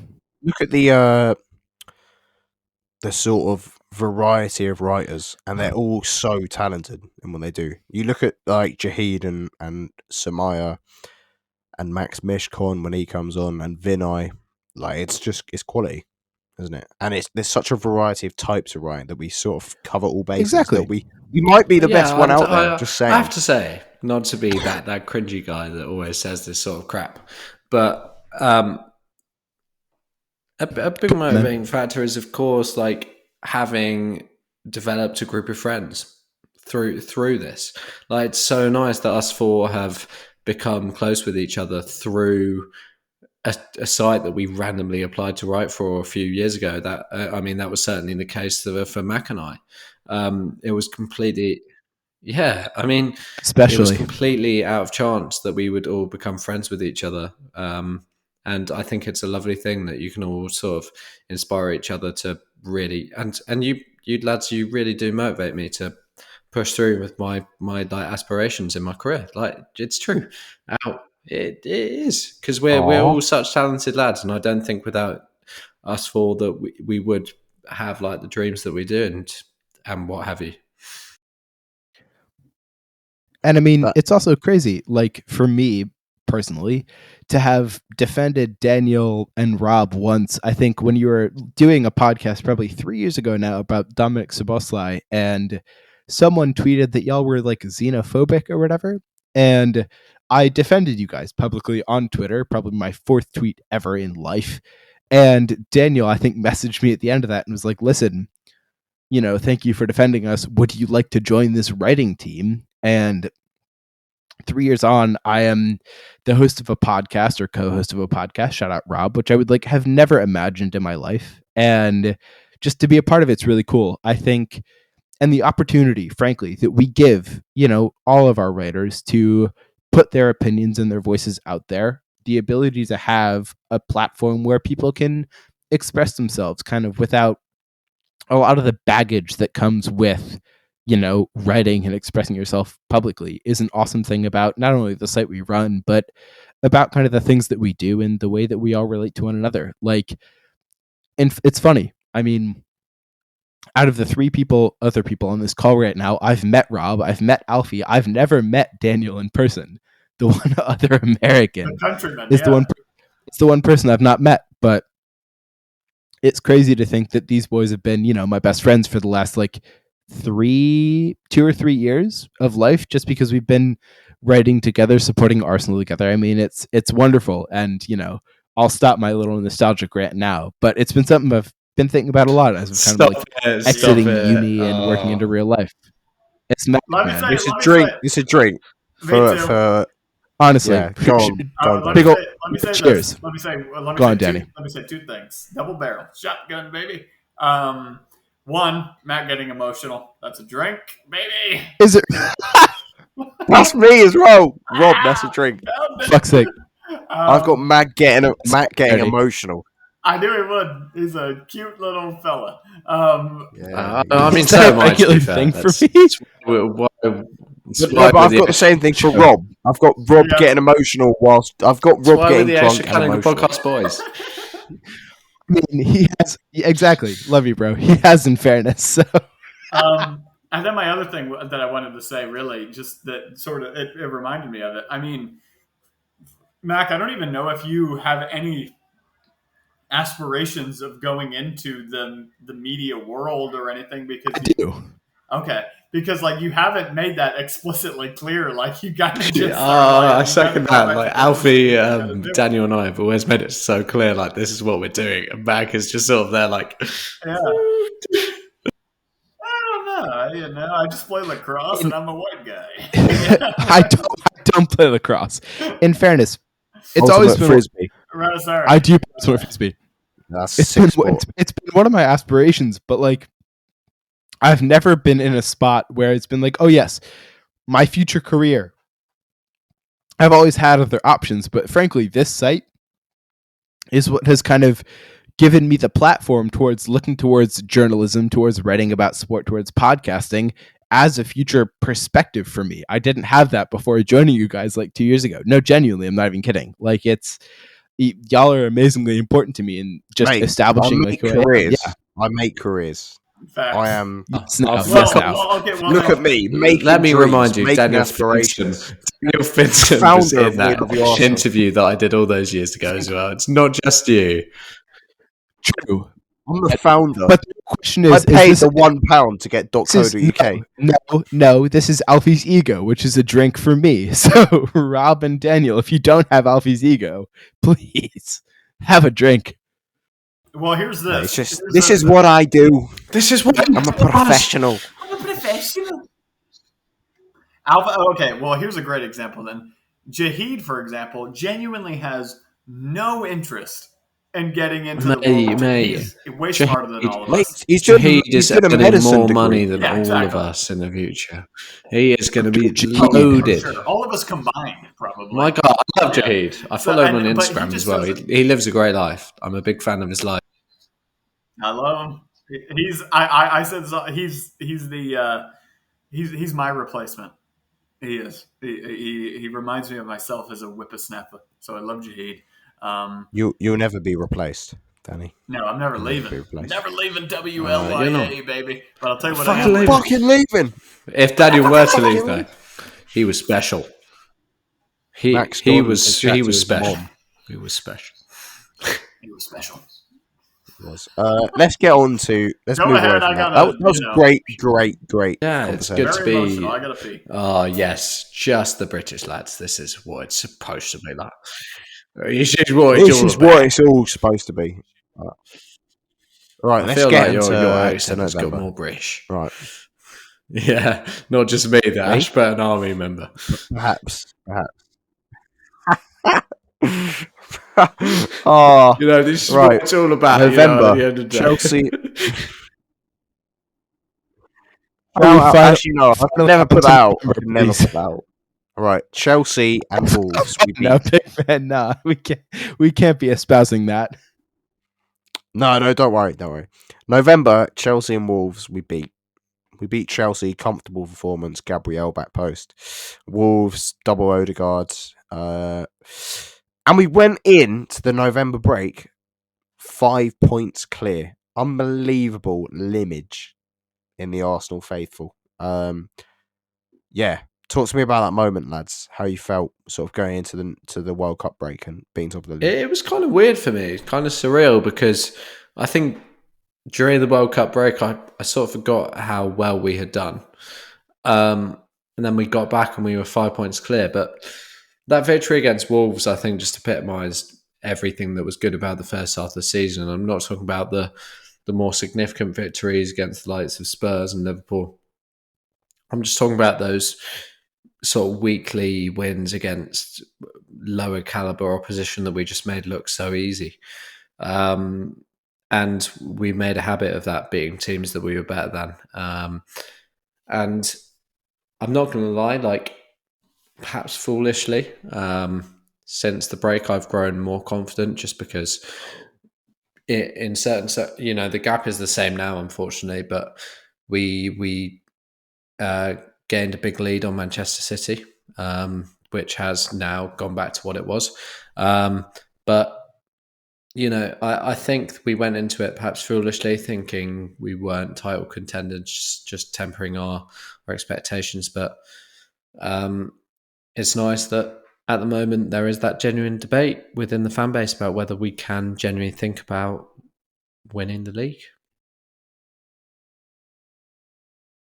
Mate, that's Agreed. unbelievable insight from you. Well, if you're taking No, the it's not. piss out of me, Proud of you, Rob, but also No. genuinely, it was wonderful. is fucking terrible. And I think to be fair, there is also something to be said for the fact that we were ahead into the November break meant that we were ahead at Christmas. And though it's only 15, 16 games into the season, it's also a really big benchmark during a normal season. Like being ahead at Christmas, with the exception of, I think, Liverpool 3 or 4 seasons ago, every side who's ahead at Christmas has won the league.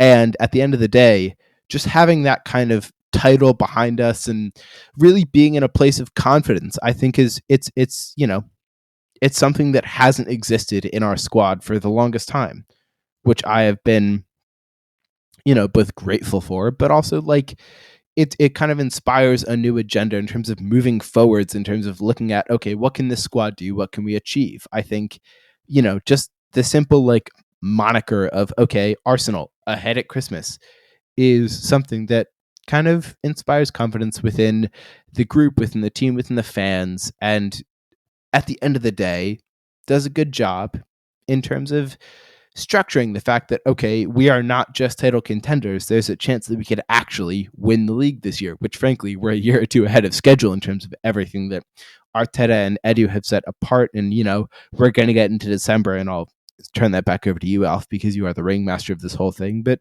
I think at the end of the day, it's pretty amazing. Yeah, and December commenced. The World Cup happened, which was big for all of us, given our respective ties to nations. I know Danny was supporting Slovakia, who didn't qualify. Unfortunately, you're Slovakian, aren't you? Something like that.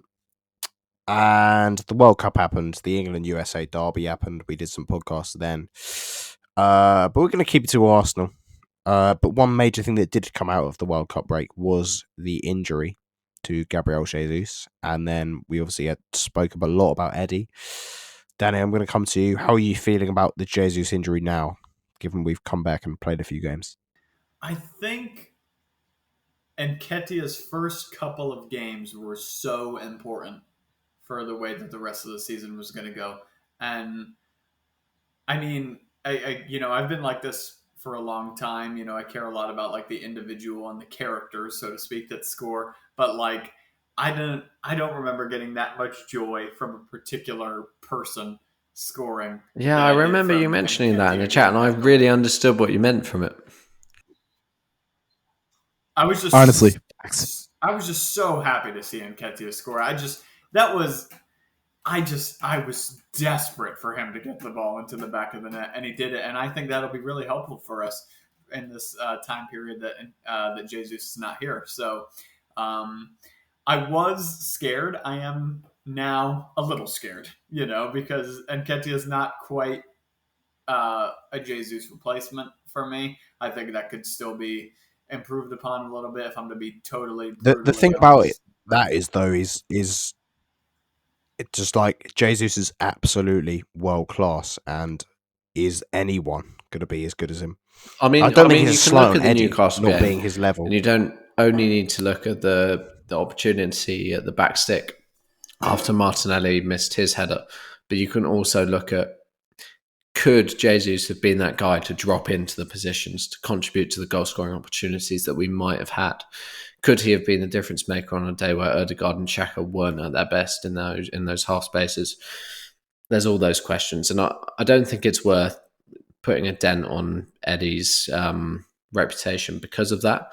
But you've got to question it, because Jesus, you're right, Alfie is a world class player. Well, I just don't think it's a slight on Eddie to say he couldn't do what Jesus did, because Jesus is so good at the things he does. Like, Eddie is a really good striker in his own right. He's just not world class like Gabriel Jesus is, who obviously we're going to have a downgrade. But as we've said a few times, like, he could be an upgrade in terms of goal scoring purely. Absolutely. And I think there are differences there as well. Like in terms of, Rob always talks about Nketiah's first touch and the different ways that he exists in hold-up play. Like, would it be helpful to have a striker against, say, Newcastle that can be that person that can kind of flit in front of the defensive line and draw center backs out of position? Yes, that would be amazing. But if you look at, Eddie's goal against Aston Villa, I'm not sure Jesus does that. We're back to goddamn, y'all better watch the video version of this. It's amazing. But like, I think there are pros and cons to each forward, but Eddie has done a pretty impeccable job of replacing the goals that Jesus brings to the team. I just think, he's 21, 22 now. There's a lot of room to grow and evolve 23. in his. He's 23. Well, fair enough. Yeah. But regardless, there's a lot of room to grow and develop in terms of his hold-up play, in terms of his interlinking, and in terms of, him last season or the season before. He's significantly better at filling a role similar to what we might expect of Jesus. I think, moving forward, he's got a lot of room to grow, but it'll be nice to have Jesus back. It really will. Yeah, yeah. And I hope to see him. Daniel's got his cat out. And we've basically completed the year, so we've got a bit of freestyling time. So I'll give it to Daniel. Daniel, you have a cat. That's huge. I've had a cat That for was a long. 2022 for you lads. I've had a cat for a Welcome. long time. You're welcome for 2022. What a year. I mean, shit year for everyone Crazy other year. than Bring on Arsenal Cannon 23. podcast members, but for those that tune in every week, what a year. Simply amazing. Rob just said in the chat, trying to stop myself from attempting the Alba flip. I think he should flip onto his laptop and end the show, and we just end it right here, and it just goes. That would be so cool. We need to do other stuff before that. Including but not limited to market opportunity and a song. But before we do that, Daniel, did I see you had a cat in your arms real quick? Yeah, I have. You didn't know about little Nala? Come here. No, I absolutely knew about Nala, but that's a drink You're for disgusting. Alfie You're and Rob. disgusting hopefully, human because we've being. got You're Daniel. disgusting. I've got Daniel talking about his I don't have pets any as my alcohol. last note. He's got nothing Well, anyway, left. look Run how out. cute. Look how I'll cute. take some of my mate Nothing and left, bring some up. But get better, Alf. I've Get got better. nothing left. I'm going to lose my job. All right. You're going to lose me job. Right, well. The atmosphere was electric. There's not much beer left, but For God's I'll sake. do my best to carry the ship. Yeah, go on, Rob. Carry the ship. Alf, rely on your housemates. Daniel, as the host, what time of the podcast is it now? Hold on, we got one more bit to do. But thank you, Mac. Daniel, what's happened to your lighting? You look Did I just- awful. Did I just destroy my? Yes. my You look great the whole show, and now it's still not what it was, but it's better. All right, I think it just got a little. No, Alfie put on the rundown. Lighting thing is that better we also now. have to It's do. all of a sudden got sexual. Can just hey, thank you. I forgot about that stuff. I don't think we need it now. I'll Unless just you say want to do it. I already have mine. Go on, then. My goal of the season is personally, I love Fabio Vieira's The year. Sorry, goal of the year was Fabio Vieira's strike against Brentford. Oh, I just love. That was the one where it smacked it off the post, right? Yeah, you're right. That was a nice goal. You're right. Yes. Good pick. I love when they hit in off the post. Thank you. Good call. My player of the season, the homeless guy's back in Alfie's video. Look at him. He found him on the street, folks. He's giving me a vodka bottle. Oh, goodness. See it off, my Alf. player of the Here it season. goes. There he is. Go on, then. He's back in the background as well. You'll watch the video episode if you've not. It's amazing. Okay. If it hadn't already, this is carnage. This has turned into carnage. My player of the season Isn't is it going carnage? to be once again Bukayo. Player of the year, Daniel. Player of the year. Sorry, player of the year. My bad. Mac, goal of the year, player of the year. I can't believe I'm the one trying to steady this ship. Christ. Was Martinelli's absurd finish against Watford in 2022? Then I will give that goal of the year I've got a bunch of nods, no comments, but I'll give that goal of the year for the sole purpose of build up, good interlink, really enjoyed it. It'll be underrated. In terms of player of the year, I think Bukayo Saka is the obvious, but in terms of, you know what, just to break the mold, I'll give it to Thomas Partey, because regardless of, win rate, everything, he has been the person with whom we win a lot. Our team has success, without whom we really struggle, because his kind of interlink at the base of the midfield, and the way he holds up play, and also, frankly, the way that he defends and his tackling, there's been a lot. So, frankly, do I think it's Bukayo Saka? Yes, he's been our best player, but I'll throw a shout in for Thomas Partey, because he's been, frankly, excellent. On to Rob. I'm gagging for it. He's gagging for it. Goal of the year. One that has gone under the radar, I believe. William Saliba's goal against Bournemouth. I mean, as a centre back, as someone that plays centre back at a very poor level, to be able to do that with your weak foot from the edge of the box to sweep it into the top corner, that is ridiculous. What a goal! As a fellow terrible center back, I also could never. That is a ridiculous goal. So, and especially off the back of how well he did in his first couple of games. So, yeah, that's my goal of the season. Just because I appreciate it so much. Goal of the year. Goal of the year. And my player of the year, I speak about him too much. It has to be Mykhaylo. I mean, close second is Mr. Benjamin White because I love Mr. White. I might have a crush on Ben White. I love that man. But yeah, it has to be Saka. The man on the back of the shirt. I'm not going to turn around because I can't be asked. But it is Bukayo Saka, I promise you. Yeah, what a year he's had from all the goals that he scored for Arsenal to a wonderful, wonderful World Cup for England. What a year. Incredible stuff from him. It is you. Is it me? It's yes. Right. Player of the year, Martin Odegaard. Ooh. Unbelievable calendar year. Like, he was in unbelievable form at the end of last season. An unbelievable season so far this season. So for me, it's him. Oh, I just love him. Love him. Goal of the year. That is hard. We haven't had too many spectacular sort of team goals.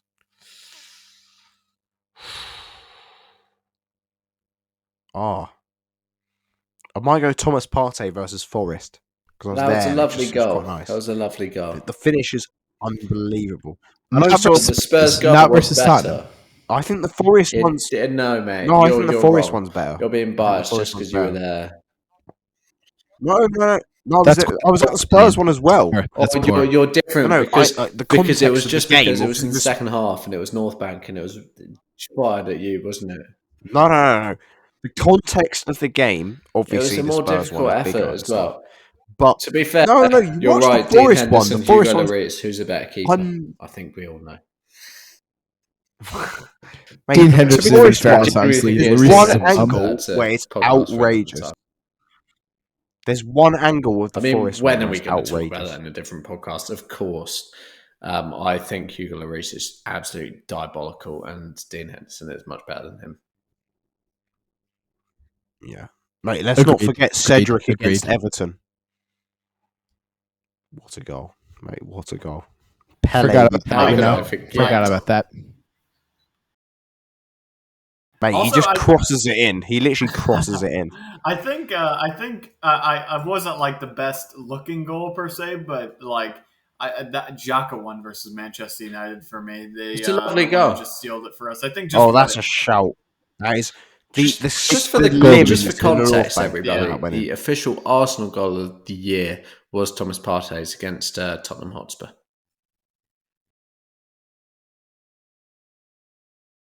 Right, let's wrap this up, Danny. Go on. Folks. I'm ready to go. This podcast's almost at Avatar levels of time. To be fair, I thought Avatar was incredible, but that's, again, a conversation. The new one. I haven't seen it yet, but we'll talk about that after. I gotta go see it. Katie and I are going to go see it. Is it? I'm glad. Marketing opportunity of a lifetime. Let's go to the original first. Bumps to Sprite and Boy, Alfie, Culshaw. I'm going to fall asleep on the podcast. Hurry up. We live your Arsenal UK and my video tomorrow potentially on Mudryk. My video tomorrow potentially on Mudryk. I'm really excited to watch that vid, Alf. That's going to be fun stuff. I hope I get it out. I hope so too. I want to watch it. Birdie or Berthie, as giving birth, as Alfie would call you. What are you calling him today? I don't think that Daniel actually gave me a specific name today. It was a long time ago, to be fair. But either that's a shame. I mean, go first of all to weloveyouarsenal.co.uk. Either read my piece on last year, our 2022 year in review. Oh, for fuck's sake, Mac. Anyway, carrying on, or my piece on Mudryk. The Mudryk piece is much better. It took a lot longer, and I actually really thought it was quite a good piece, so do read it. It's late in the game, but Rob referencing a Wheel of Your Arsenal.co.uk article is on there. So enjoy that, boys. I don't want to have any more vodka. You've got to, Alfie. Then Yeah, don't. To Alfie. I had one shot and it was fucking horrendous. How about mate, this? it was so- Take a small sip ever, Alf, but please take care of yourself. My marketing opportunity, I don't know who's next, but I'm going to go, is this tweet that says, Bukayo Saka and Emile Smith-Rowe will not leave Arsenal this window. Thank you for that, sir. I was really worried. Love that. Here we go. Saka and Emile Smith-Rowe. I just muted myself. Do you want your marketing opportunity, or should it be mine? I've done mine. Go ahead, Mako. Have you? I'm blind. Mac Right. and cheese. That's That's life. Last, let's go for something random. Let's go for the fact that Man United are apparently in for Wout Weghorst. I love that. Who the hell is Mark Weghorst? That's a made-up The name. Wout striker. Woot Weghorst. Woot Weghorst. Listen, all right, he's a center forward. He scores goals. He's about 6'6". That's all that matters. He was good at Wolfsburg. He was not good at Burnley, and I don't think he'll be good for United. So if he goes there, fair play to him. Sizable L for the squad. And Manchester United, like Chelsea, are showing that they have very little recruitment strategy under Erik ten Hag. So shout out to the fact. I don't think it's a dreadful signing. Well, no, it's not I bad, either. but I at the actually same kinda time, like him. he's I have not. soft spot for him. But he's not To be going to fair, do much before for he them. He doesn't joined fit their Burnley, profile. I So, would say it was an all right signing, but now he's played for Burnley, so well, sure. And in fairness as well, Rob, Yeah. before he joined Burnley, the whole setup was the fact that they would have him in the middle distracting all the center backs, and like the Wolfsburg attackers would go and just score goals because all the center backs would be sucked into him.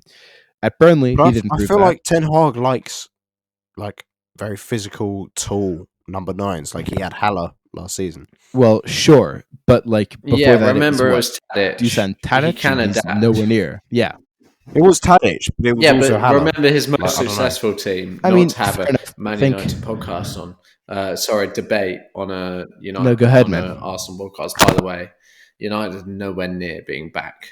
Like they've played rubbish teams since Correct. the World Cup break. Alfie, why are you laughing at me, mate?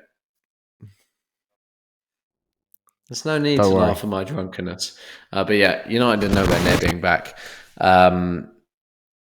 Ten Hag, I think he's an excellent manager, but their team is crap, and their midfield will also need to be replaced in a few years. That's my opinion on United. Folks, we've done it. You made it through. It's 2 hours and 42 minutes in. It's Mate, been a long If pod. anyone got to this point, fair play. You know Tweet what? us. amazed. We if you need something have. weird for them to tweet us. Hashtag I survived. ACP. Tweet at Cannon Podcast. Hashtag I That survived. doesn't I like sound that. good That's from our Honestly, from our amazing if you have. viewpoint, but yeah, Amazing. sweet that.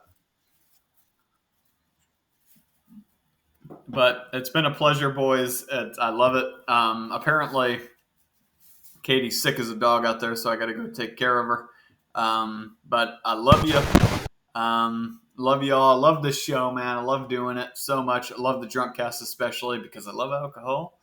And Go on, Rob. Oh, Robbie, God. what we got? Oh, there we go. Got it like it's stoppage time. Didn't have it. The final buzzer. Rob 90 Matt, plus mute 5. yourself. What a golazo. That's absurd from you, Daniel, honestly. Que un Fucking golazo! whoever. Beautiful. I'm amazed I haven't got that, But anyway, leave a review. Show it to all your cool uncles. Show it to everybody, folks. exactly. We want the reviews. We love you. And Alfie, I know you got something to say. We need a something for Spotify. We need a song. Fuck you, Alf. Say it. You were muted. I need to hear your voice. I said, what about young and wild and free? Love it. That's it, folks. All right. We're That'll calling. run. Goodbye, everyone. Bye. Peace out.